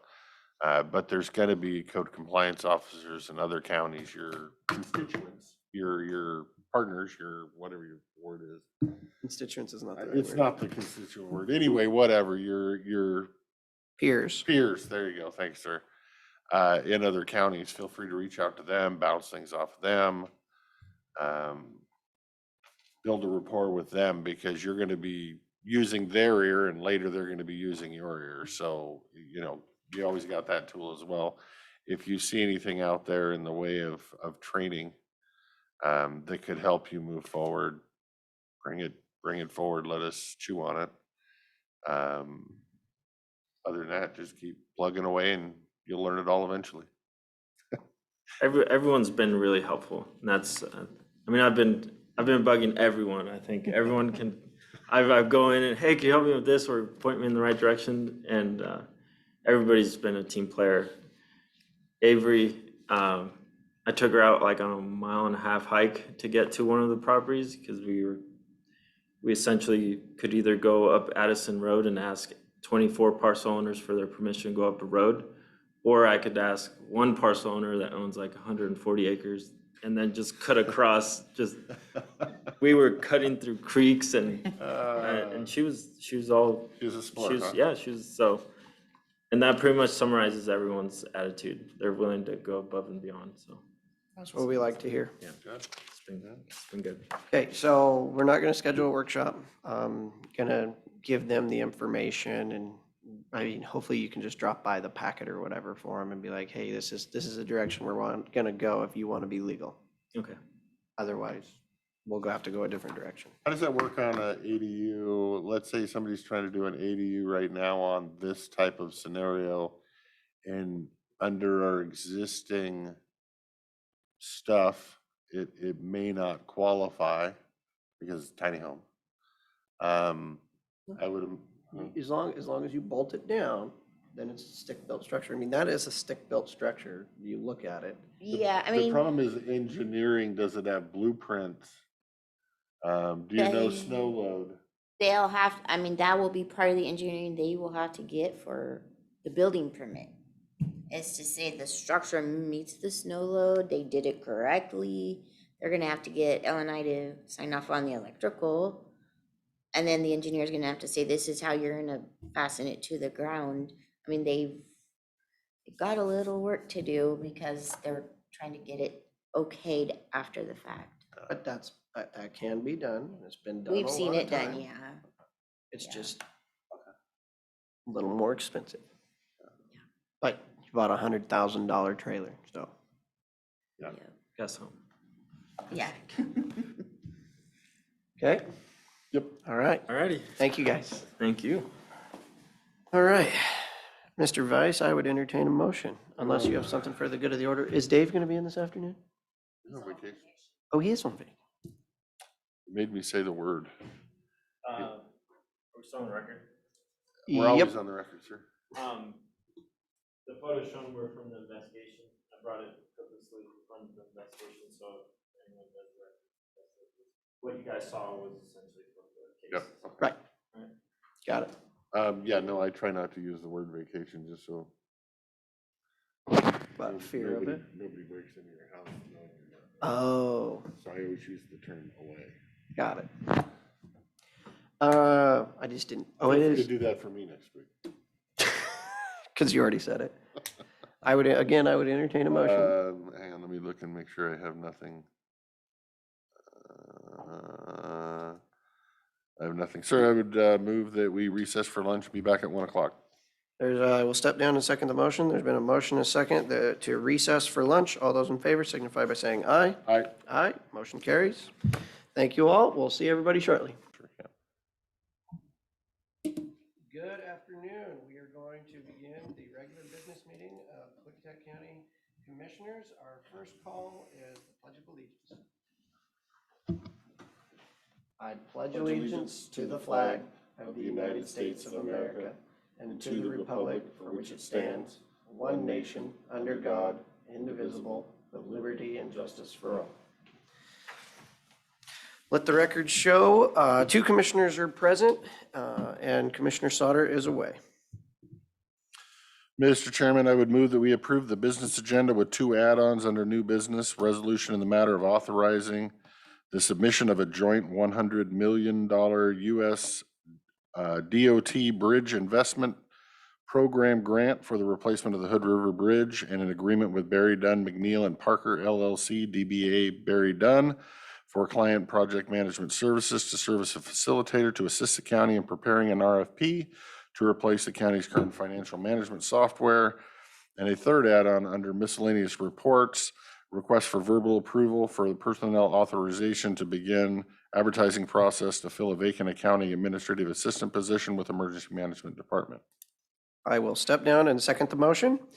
All those in favor signify by saying aye. Aye. Aye, motion carries. You good with minutes? Yep. Mr. Chairman, I would move that we approve the commissioner meeting minutes for July 26, 2022 as presented.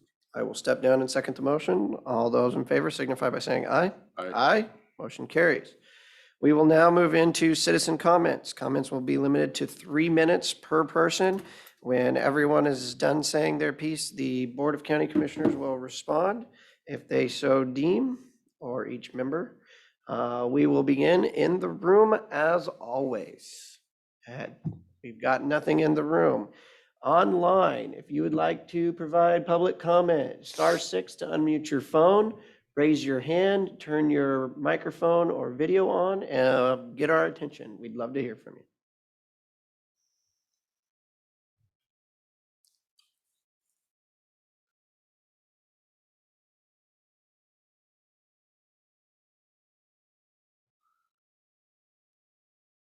Wow.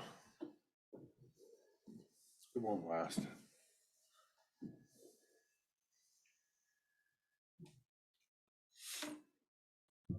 Okay, well, if somebody decides they would like to provide public comment or to lead us off, get our attention. Until then, we have things. Oh, we have Elaine Harvey. Good afternoon, Elaine Harvey, Goldendale.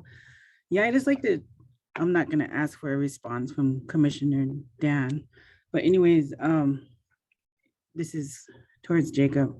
It seems like a common theme in Klickitat County with the ongoing parcelization of lands in the county.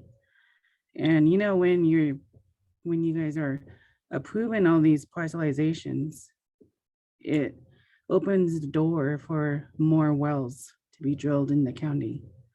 And it's a common theme now in eastern Klickitat County, where a lot of these wells are drying out. And, you know, you guys are opening the door or allowing, these people just come here, buy land, parcelize it, 100 acres down to 20, 10, 5. And then you have all these wells that are getting drilled all over, and the well companies can't even keep up with it. They got a year, you gotta wait for a year to get a well drilled because there's so many wells getting drilled. And the water resource in Klickitat County is not unlimited. And I work in fisheries and I work with landowners, mini ranchers, and I just, it's a common theme. And it seems like the blame's always, oh, go talk to the health department, go talk to the Department of Ecology. Well, you guys are part of the process. You guys are accepting, you guys are approving these parcelizations that are coming through weekly, monthly. Well, we, like I just mentioned, I'm a concerned citizen in the county. And it just seems like the problem's just gonna get worse. And you guys don't have a solution. Apparently, I mean, you guys are just blaming everybody else. And, it's just gonna get worse. That's all I gotta say in regards to the water. And, there's so much water issues. And I like to also talk once again about all these little recreational ponds that everybody's putting in. We have wells that are limited to 5,000 gallons, what is it, per day? Well, yeah, everyone's punching in, building these little ponds. I see them all over. There's no ordinances on that. And that water is evaporating. It's a waste of water. And people are doing it everywhere. And it's allowed, you guys are, letting it go. Well, Eastern Klickitat County, we don't have them, unlimited source of water. Like you said in the previous meeting, the western side, white salmon area, there's a lot of water. Well, we're in the eastern side, and there's climate change happening now. It's been happening. And, this is my statement that point fingers at Department of Health and Ecology is not going to help the situation. You guys are the leaders of the county. Thanks. Thank you, Ms. Harvey. And yes, I will respond at 1:25.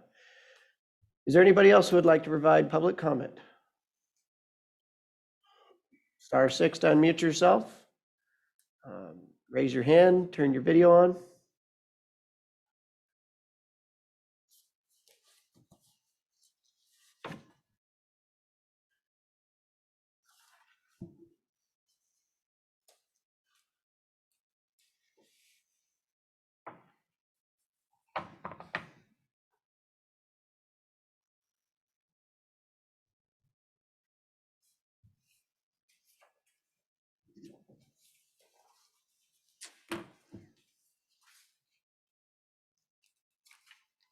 I'm not seeing anyone.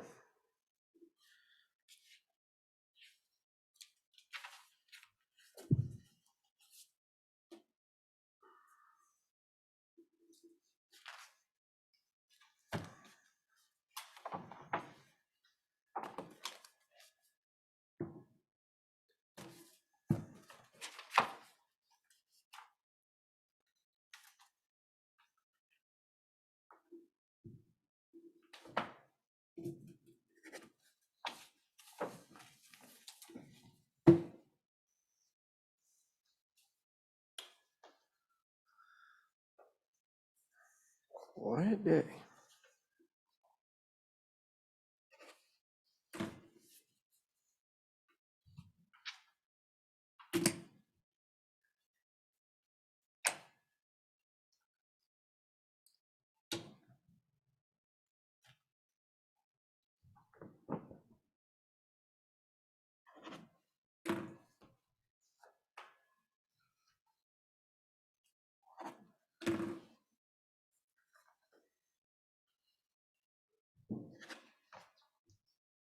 Whoa.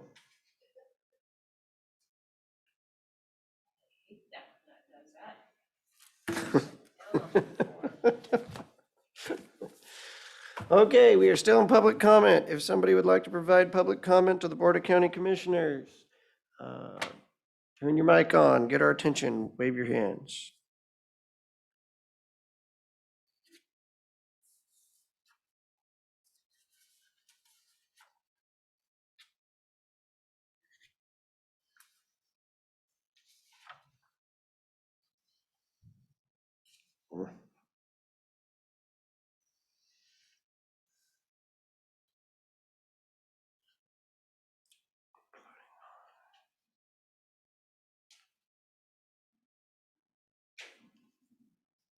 I'll give you questions you were asking for earlier. Wow, that's pretty good.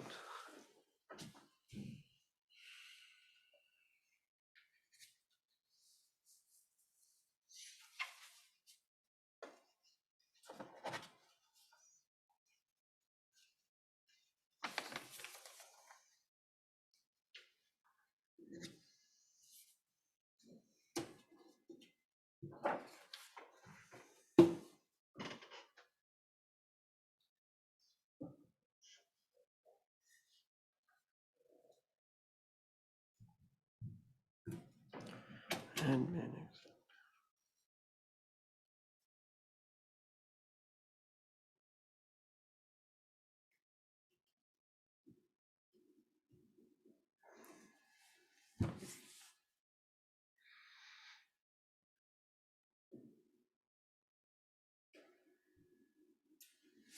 Huh. Is this a?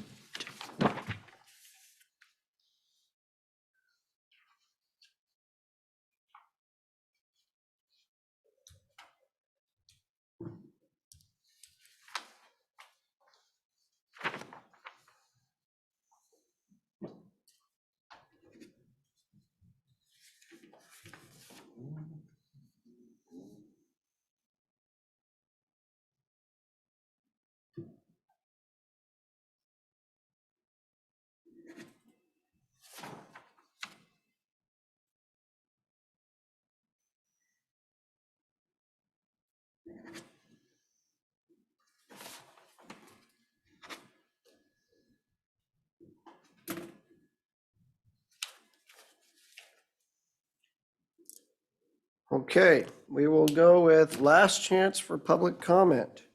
If you would like to provide public comment to the Board of County Commissioners, unmute yourself, raise your hand, *6 if you're on a phone, get our attention.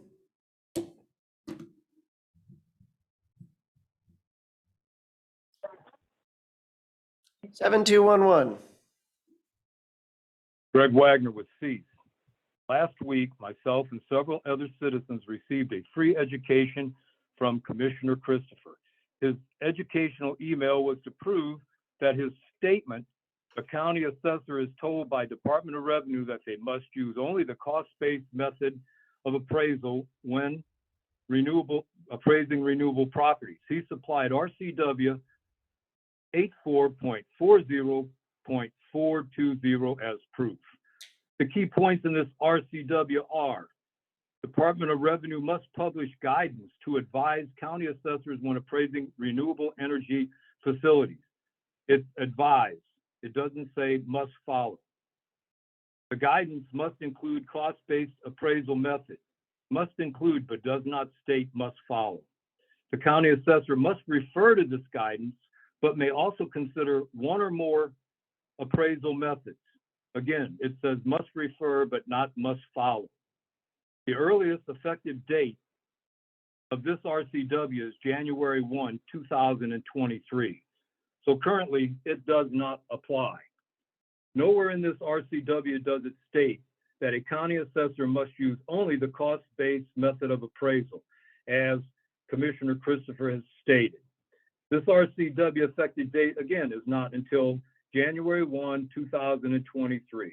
The RCW provided in Christopher's free education supplies the evidence which proves him wrong. I contacted Department of Revenue and spoke with Lisa Brewer, valuation specialist. She confirmed the above key points and stated that Department of Revenue does not require or mandate a county assessor to use only the cost-based method. Her email will be supplied to you.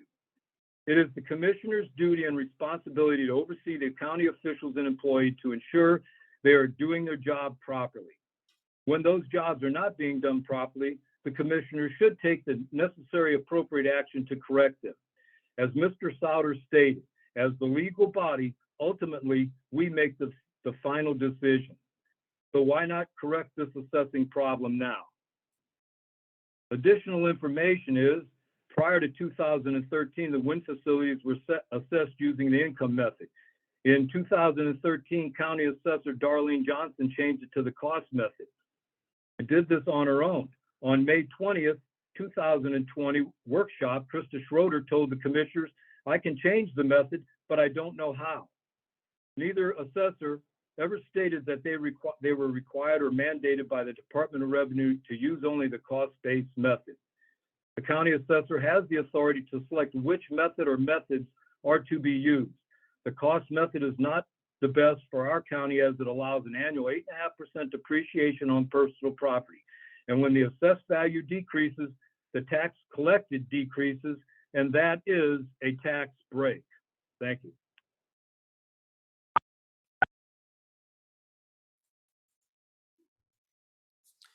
Thank you, Mr. Wagner. Okay, this is, again, last chance for public comment. Sherry. Good afternoon, commissioners. I'd like to follow up on applying the best and highest use for our taxes for county income. We've been talking about this for a very long time. We have been sent ordinances that have actually proved that the county does have the capability to apply whatever method they feel is best for our county. And as Greg just stated, when you give them the cost method, they depreciate, and that depreciates how much tax you can take, and that is a tax break to the people or to the corporations. And if you're going to be filling this county with your renewable energies, and yes, I say you because you are allowing them to happen. When people come to our county and they go to that county planner, that is when the decision is made of these projects and developments coming in, because at that moment, it's a pre-submission hearing. Our county could say, no, it doesn't fit. You can't evacuate. You can't get the water. And when our county doesn't say no up front, that is irresponsible planning. And so I would like the commissioners to apologize for spreading misinformation to the people of the county when you say you have to, per RCWs, which are not even in effect yet, that you have to apply the method of taxing to these renewable energy companies that you are applying at this time. That is misinformation. And when you spread misinformation to the people, we lose trust. And when you hide projects behind closed doors, such as Carriager Solar, which you absolutely know about, you refuse to talk about. When you do these things in secret, we lose trust in you. And again, I am asking for your public apology to the public for accusing us of spreading misinformation, when in fact it was the commissioners, proven through RCWs, through communications, through records that have been requested and received, that you can tax at different methods for these renewable energies. And with planning and the wells, again, this comes back to responsible planning. And when things are done in secret, And when projects are pushed through like under canvas that is restricted to 5,000 gallons a day, that's irresponsible planning. So I'm asking the commissioners to start being more responsible with planning upfront when these people come to our county. Don't write resolutions to give them a magic cup.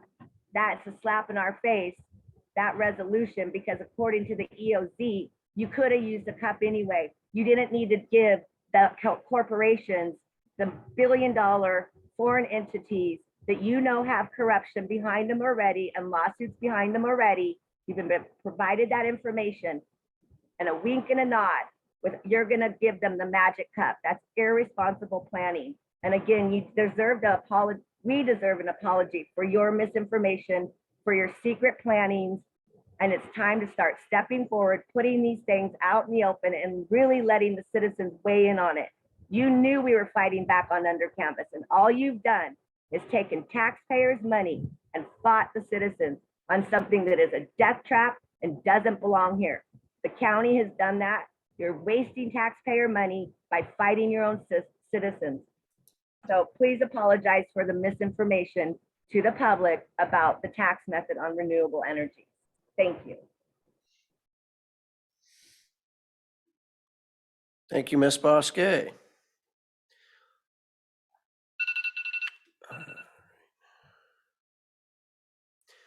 Is there anybody else who would like to provide public comment? This is your final chance.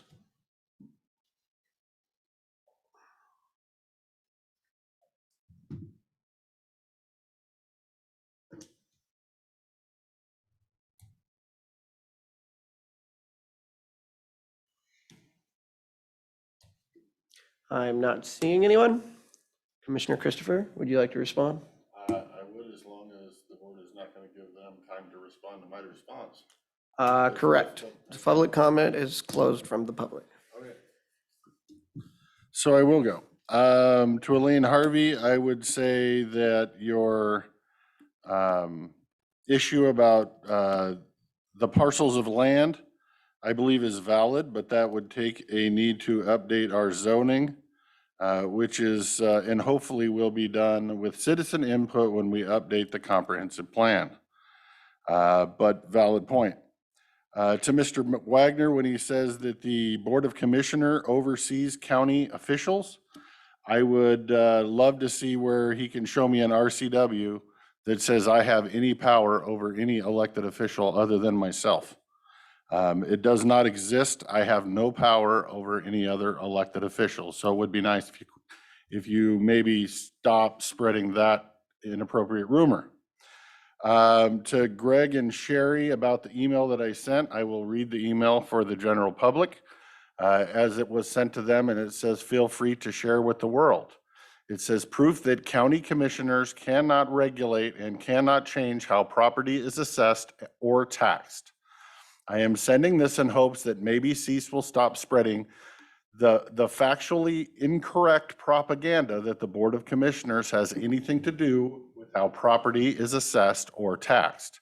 And then it just gives the RCW, which Greg Wagner read pieces of for the general public, but nowhere in there does it say the commissioners have any power of anything.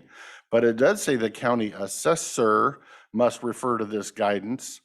It is up to the county assessor on how things are taxed, sir, not the county commissioners. And that is my point. You keep saying it's the county commissioner's responsibility on how these projects are taxed. And I beg to differ with you, sir. RCW says it's the county assessor.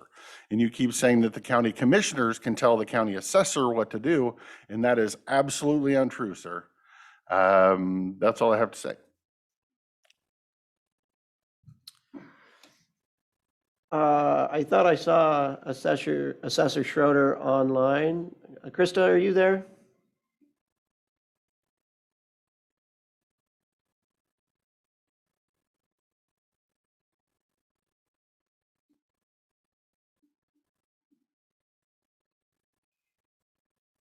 She may be away from her computer. But I would entertain a response from her if she comes back to her computer. I will respond to Ms. Harvey. Ms. Harvey, We are aware of the wells that are being drilled in the county. Klickitat County has been a front runner when it comes to assessing our water tables. We have the longest running program in Washington State that I know of that we first used ecology grant dollars to set up a well monitoring program so that we could find if and where there are any issues where declining aquifers are occurring. Wells go dry, individual wells can go dry for a multitude of reasons. Cave-ins, it could be a change in the fissures and fractures in the ground. What we care about is what is happening on a larger scale. And we look every year, twice a year. We since do no longer get those grants from ecology, but the Board of County Commissioners for the last few years has continued to fund this program through our Natural Resources Department because it matters. And what we have found is that there is only one known spot that there is an actual aquifer that is declining in the central part of the county, which you're speaking of. And the commissioners at the time, based on recommendation from staff, created an area around that spot so that no more wells could be drilled into that aquifer. So we do respond, Ms. Harvey, when there are issues. I will say that I agree that more wells equal more water coming out. There are limits, and that 5,000 gallons per day is a maximum. Most houses use far less than that. And most of that water that you use inside your house goes right back into that aquifer, into that shallow aquifer where you may have been pulling that water from a deeper aquifer. The real part where you start using a lot of water is when you have a green lawn around your house. You can look towards the central part of the county, and I think our communities do a great job of limiting water use during the dry summer months, especially around the areas of high prairie and these other very fractured grounds that don't have enough water. You know, their catchment area for their aquifer is very small. So I think the community works very well on the most part.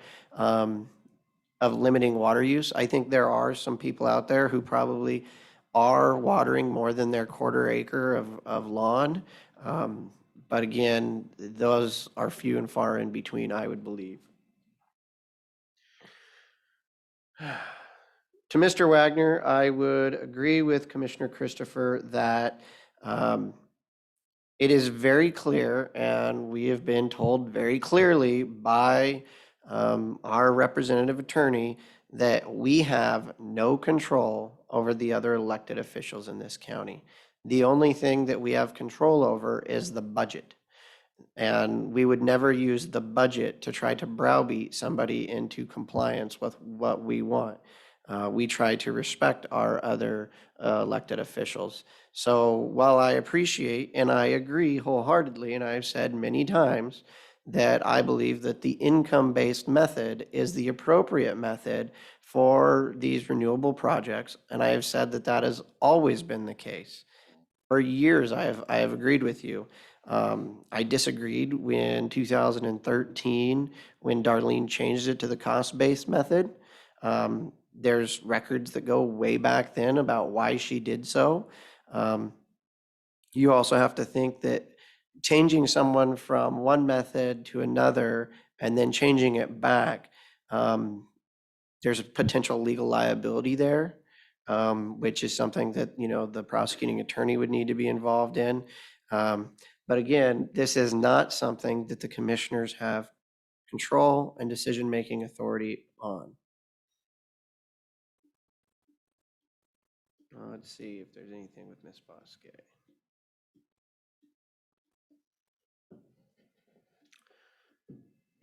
Ms. Bosque, when you say it is a tax break to the corporations, I understand how you can see it that way. In reality, any business that has anything that they have that's considered personal property gets depreciated. That is how it works, and as all business owners know, we have to pay the county for that personal income, and you get to depreciate that off every year. It's not a tax break to the corporations. It's what the law says you have to do. and it's very clear. So if we said, oh, the corporations, they need to pay 100% all the time, well, then we're giving a tax break to every other business out there. Everybody plays by the same rules.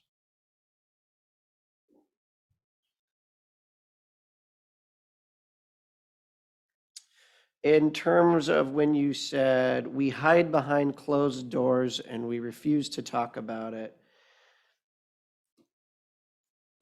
I have only ever had one meeting with Carringer Solar. I have admitted to it freely. It was requested by them to have a meeting to talk about their potential project.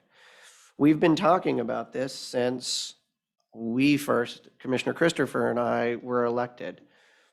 There is still no application for this project that has been submitted, and it has been 1 year and 8 months later.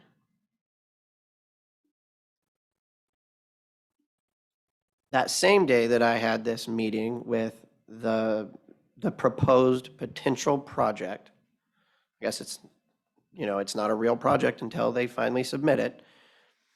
They also had a public hearing that evening, or a public listening session that I believe you were there for. So it is not like it's some secret.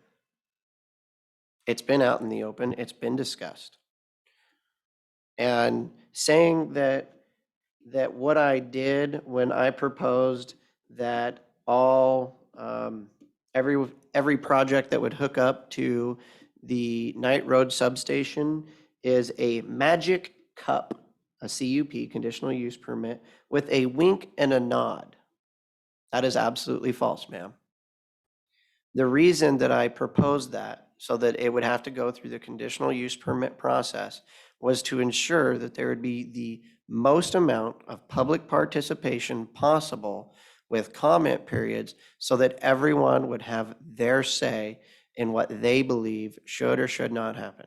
I have also always said publicly that I firmly believe that any of these projects need to go through a full EIS, which is an environmental impact statement that includes scoping, which gives people the ability to determine what needs to be analyzed and thought about so that the best potential projects can come forward. Saying anything else is an absolute falsehood, ma'am. And it is now 1:30, so I'm going to close public comment. Thank you all for your public comments. We do listen, we do care, and we do respond. Next up, we have a public hearing, actually a public meeting to consider the approval of a simultaneous boundary line adjustment, BLA 2021-19, and short plat, SPL 2021-33. Hi. Okay, as you said, the BLA and short plat is done simultaneously. First, the BLA is recorded and then the short plat. This is BLA 2021-19, which is a proposal to adjust a boundary between parcels 04160950, 0000100, and 04160900, 001200. Also, short plat SPL 2021-33 is a proposal to create 4 lots from one of those boundary line adjustment lots, parcel 04160900001200. It's located off of Pipeline Road, north of Goldendale. The new lots will be utilizing private septic and public City of Goldendale water. The administrative review of the boundary line adjustment and short plat has been completed. Signatures have been obtained from the Road Health Treasurer's offices and Planning Department. All conditions attached to preliminary approval have been met. If the board finds that it's in the public's interest to approve the boundary line adjustment and short plat, a motion needs to be made granting final approval of BLA 2021-19 and SPL 2021-33 applicants Ty and Barbara Ross and Tony and Paula Riley. Is there any questions? No. I didn't find anything. Pretty straightforward. Yeah, no, not on this one. I would entertain a motion, sir. Okay. Mr. Chairman, I move that we approve boundary line adjustment BLA 2021-19 and short plat SPL 2021-33 for Ty and Barbara Ross and Tony and Paula Riley. I will step down and second the motion. Any discussion? Hearing none, all those in favor signify by saying aye. Aye. Aye, motion carries.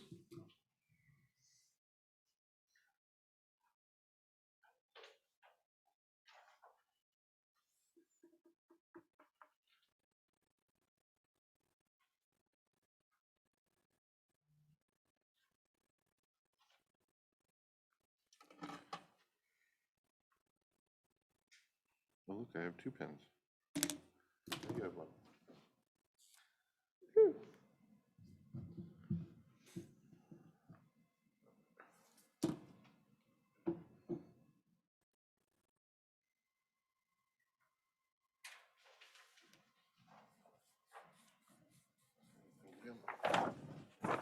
Mr. King, if you'd like to come forward, we can sign this.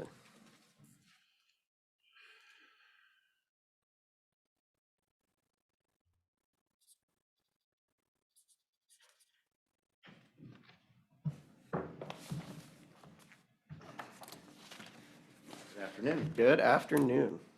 Gotta be green. There, that better? Green works better. Yes. I'm here today to ask verbal authorization to hire to replace my administrative assistant's position.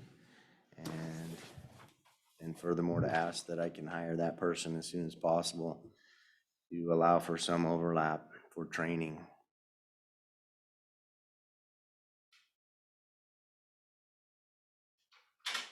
Yeah. Thank you. And from our discussion yesterday, I'll let Commissioner Christopher in as well, and that is that, we know how hard it is to hire, and we know how important it is to that cross-training occurs. And so if we can't get somebody on board until the current person is gone, I'm always in favor of being able to call them back on a casual position to help training if need be. Thank you. You agree? All right. Thank you very much.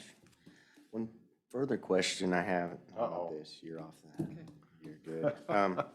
Here it comes. Do you Yeah, gentlemen, right. no. Do you have any information, or who would be the person, because we haven't had a meeting yet as an entire group, for the mental health responders, the DCRs? Do you know My of one? communications officer, have we signed that agreement? Are we gonna have somebody else to call starting Saturday? We are signing the agreement with Skamania County. Okay. But we are supposed to find our own employees that will then subcontract with Skamania County to be our DCRs. Director Quinn has put an extreme amount of time into this. The problem is finding the DCRs and people willing to do it. Right. And that is where we've got a lot of work to do this week, and that is the first thing on my priority list. I'm actually having a meeting this afternoon with Comprehensive's last DCR to see if there's something we can do. But we are also, it looks like hopefully going to work with Lifeline on the triage, the crisis triage. So that'll be the first person you call. And that'll all be, third, they won't be here in person. It'll be who you talk to, but it'll be somebody you can talk to that can then set up a plan and get people home. It's the actual writing of that very long document with the DCR that we're trying to get in person, but we've got a lot of work to do this week. Excellent. Can I connect with you later today to Yes, you may. figure out? You can call me anytime, you know that. Well, after your meetings, I'll give Yes. you a shout. We can figure out who Yeah, exactly. call me around 4:30. Okay, excellent. And I will piggyback onto that, is when you're having these discussions and having trouble finding the DCRs, what I need to know going forward is what the magic solution is, what the magic number is, what makes people say yes instead of no. So nobody wants the job. We had a potential pool applicant list, I think, of 5 or 6 people, and so far, it's been across the board, no. So it's, to me, it's one of those, I understand it's part of the mental health field that they don't want to deal with. Because they're the problem child, the hard to deal with, the stressful, it's much easier just to deal with a regular person that, has a little mental health and you can cash a big check. So I think unfortunately it comes down to, you're gonna have to pay for it. It's just a matter of how much, but I need to know what that number is versus no. Everything's available for a cost. It's just a matter of what's the cost. It is a difficult service to provide.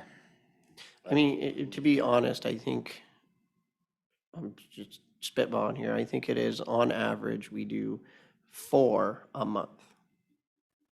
Actual, DCRs need to show up and you do the full thing, 4 a month. And, comprehensive was supposed to have 7 people full-time to do these 4 a month. So. It's August 2nd. We have 1 pending right now. I have a request for a DCR and we've called comprehensive and have not got a call back as of the time I left. How long has that been? It's probably been an hour now. But, yep. Their responses is they respond within 15 minutes. I'm not gonna get into all that, but all I need to do is have something to tell my folks that when an officer on the road requests us to contact someone to get a DCR, who do we contact? And my understanding is that on Saturday, that goes away, that the system we've been using now, so I need to know who to tell them to call. And is this something that could also just be triaged? Crisis line type of triage versus an actual full-blown ITA?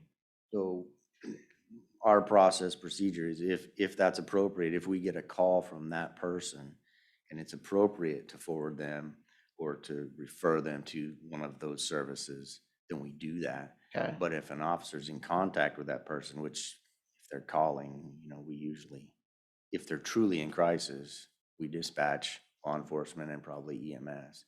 And then the law enforcement officer requests us to get DCR services. So then we have to follow through on that. Got it. Yeah, we are trying to do everything we can. I just want to make sure I've got clear direction for my folks to know what to do coming up. Yep, and you'll have clear direction on Saturday. Okay. I'm just sticking on the same topic, and you can stay or go. It's up to you, sir. I guess I'm a little more frustrated that the mental health professionals in this county don't seem to be stepping up for this one. It's short-term, 90 days, while we work on longer term. Yeah. Yeah, I could say way more, but I won't. Probably a good idea. I appreciate what they do, but people fall through the cracks. As I said, I think it's one of those, I don't know how much Beacon money is available to pay wages or whatnot, or if county's got to subsidize over and above what Beacon pays, or whatever, but it's getting kind of scary at this point. So have you read the contract with Skamania County? I mean, if push comes to the end of the shoving, we might have to try again to get them to at least cover the county until we can get somebody on. But as I understand it, their DCRs do not want to come up here into Klickitat County and work in Klickitat County. Again, they would if you paid them $1,000 an hour. So there's always a magic number. And unfortunately, we might, for our little 90-day transition, we might have to have something because something's better than nothing. But the thing that scares me is that if, we're talking about taking over, more than just DCR services for the long run and, potentially making a full-service suite like Skamania County has. And if we do that, but yet we can't even find people to do the DCR side, what are we gonna do? Right. Well, to me, the DCR side is the hard side. The DCR side is the side that nobody wants to do. I don't know. I don't, Yeah, no, I don't know that I want to be a one-stop shop, but we have to be able to provide the DCR service, which is the main thing that comprehensive was lacking. So, yeah, Yep. anyway, no good answers. I will, Some things are out of our control. yep. You can only do what you can do. We're working on it. Okay. Would you like to move on with the consent agenda, sir? Mr. Chairman, I move that we approve consent agenda with 11 items. There is a motion, and I will step down and second that motion to approve the consent agenda with all 11 items. All those in favor signify by saying aye. Aye. Aye, motion carries.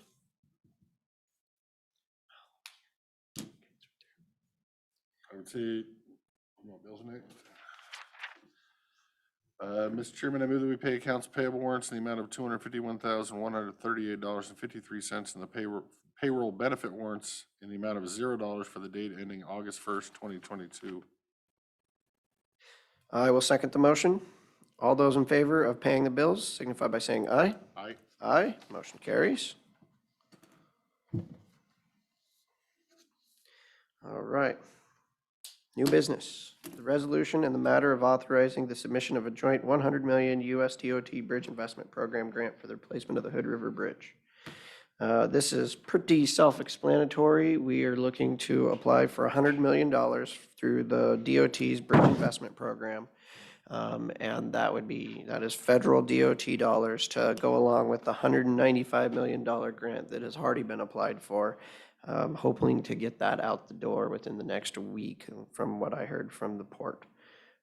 Is there any discussion? I have no concerns. I would happily sign it. Okay, Do you need a motion? Or no. yes, it's a resolution, yeah. All right, Mr. Chairman, I move that we approve and sign the resolution of the matter authorizing a submission of a joint $100 million US DOT Bridge Investment Program grant for the replacement of the Hood River Bridge. I will step down and second the motion. Any discussion? Hearing none. All those in favor signify by saying aye. Aye.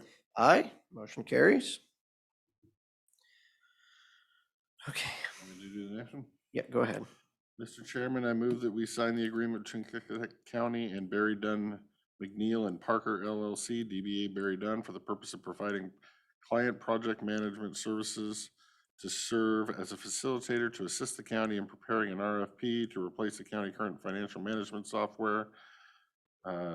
Compensation for work provided will be in accordance with the budget estimate for phases 0 through 4, $76,300 plus $4,500 travel expense estimate. I will second the motion.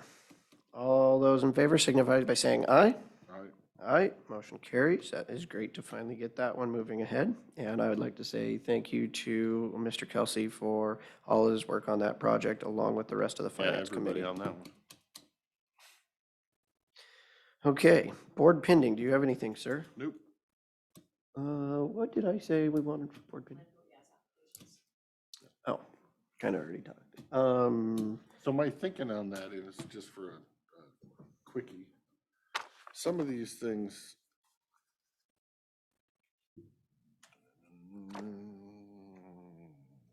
Not looking at the right document. Let's see. Just a pile of paperwork. Some of these things I have notes that, based on potential development or development driven or whatever. But I also see needs to be done due to age of, correct equipment. There's some $20,000-$30,000 projects here or there. And I guess I'm saying if Public Works is gonna come to me with a budget ask in the next year to do anything in here, I'd like it asked there first. Okay. If this is something that can be held off for 2 years, then don't ask there, don't ask here either. Until then. I guess since I'm not gonna be here next week. that's kind of where I was going on that one. There's a, well, did you look at all the applications and have any ideas on those? Do you think they all have merit and validity from, the applications? Yes. I guess I'd say based on my ledger of the last 14 years worth of projects, it is very unusual to see so many all at one time. I guess part of me feels that maybe if they get them all approved this year, then there'll be nothing that they need to ask for next year, which might make it easier for them in a way.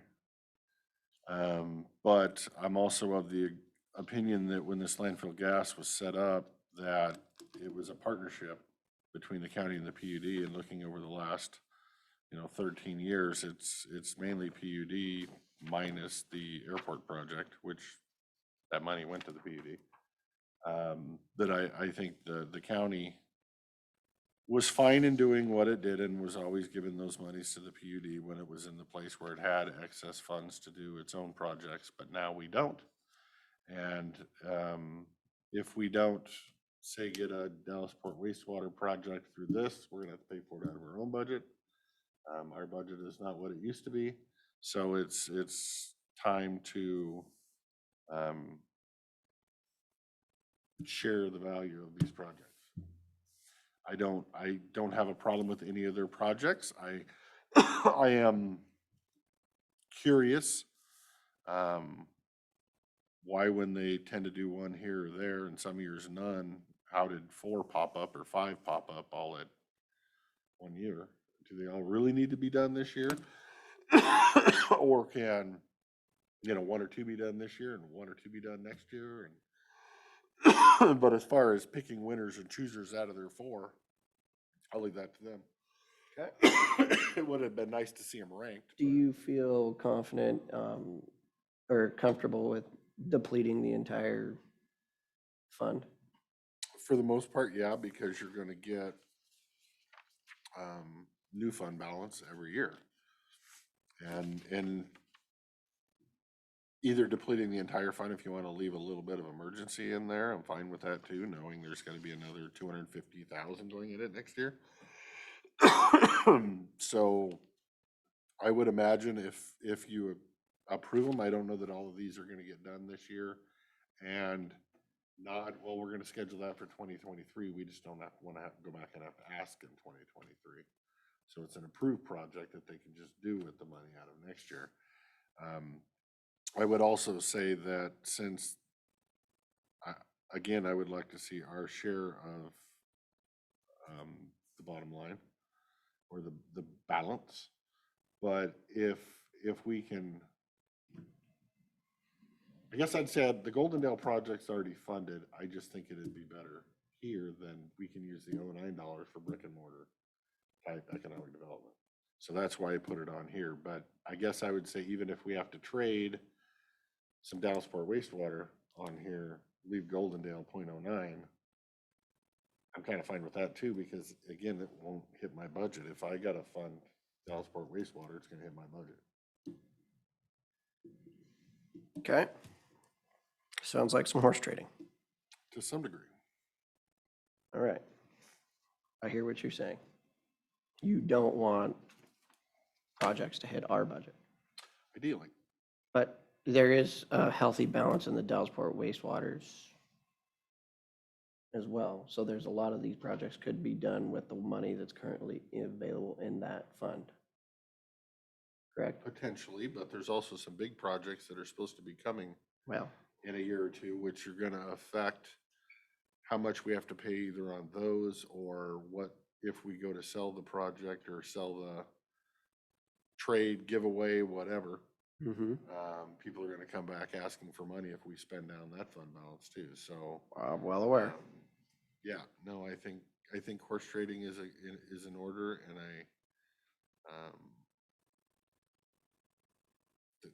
looking at the history, the county doesn't make many asks on this fund.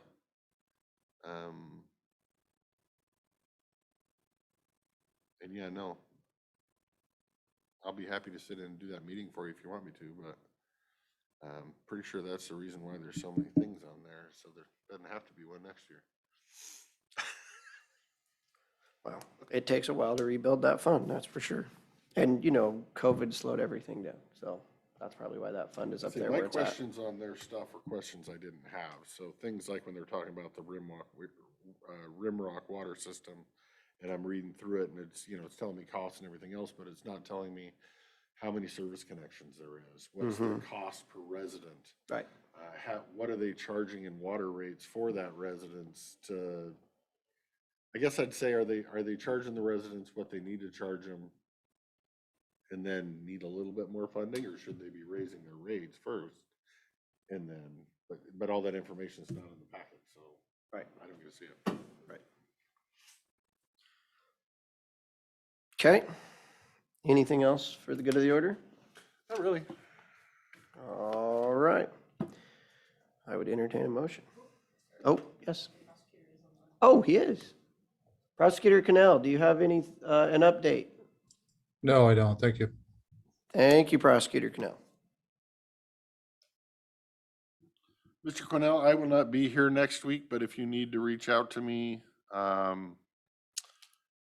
believe you can. I haven't decided whether I'm taking my phone with me, but I think I will, just in case you need me for something. Okay, sounds good. Have a good vacation. Thank you, sir. That's all I have, sir. You want a motion? Yep. Mr. Chairman, I move that we adjourn the regular meeting, no workshop scheduled. There's been a motion, and I will step down and second the motion to adjourn, noting that there is no workshop for August 4th. We will see everyone next Tuesday. All those in favor signify by saying aye. Aye. Aye, motion carries. Thank you all for signing on and being a part of local government. Have a great day.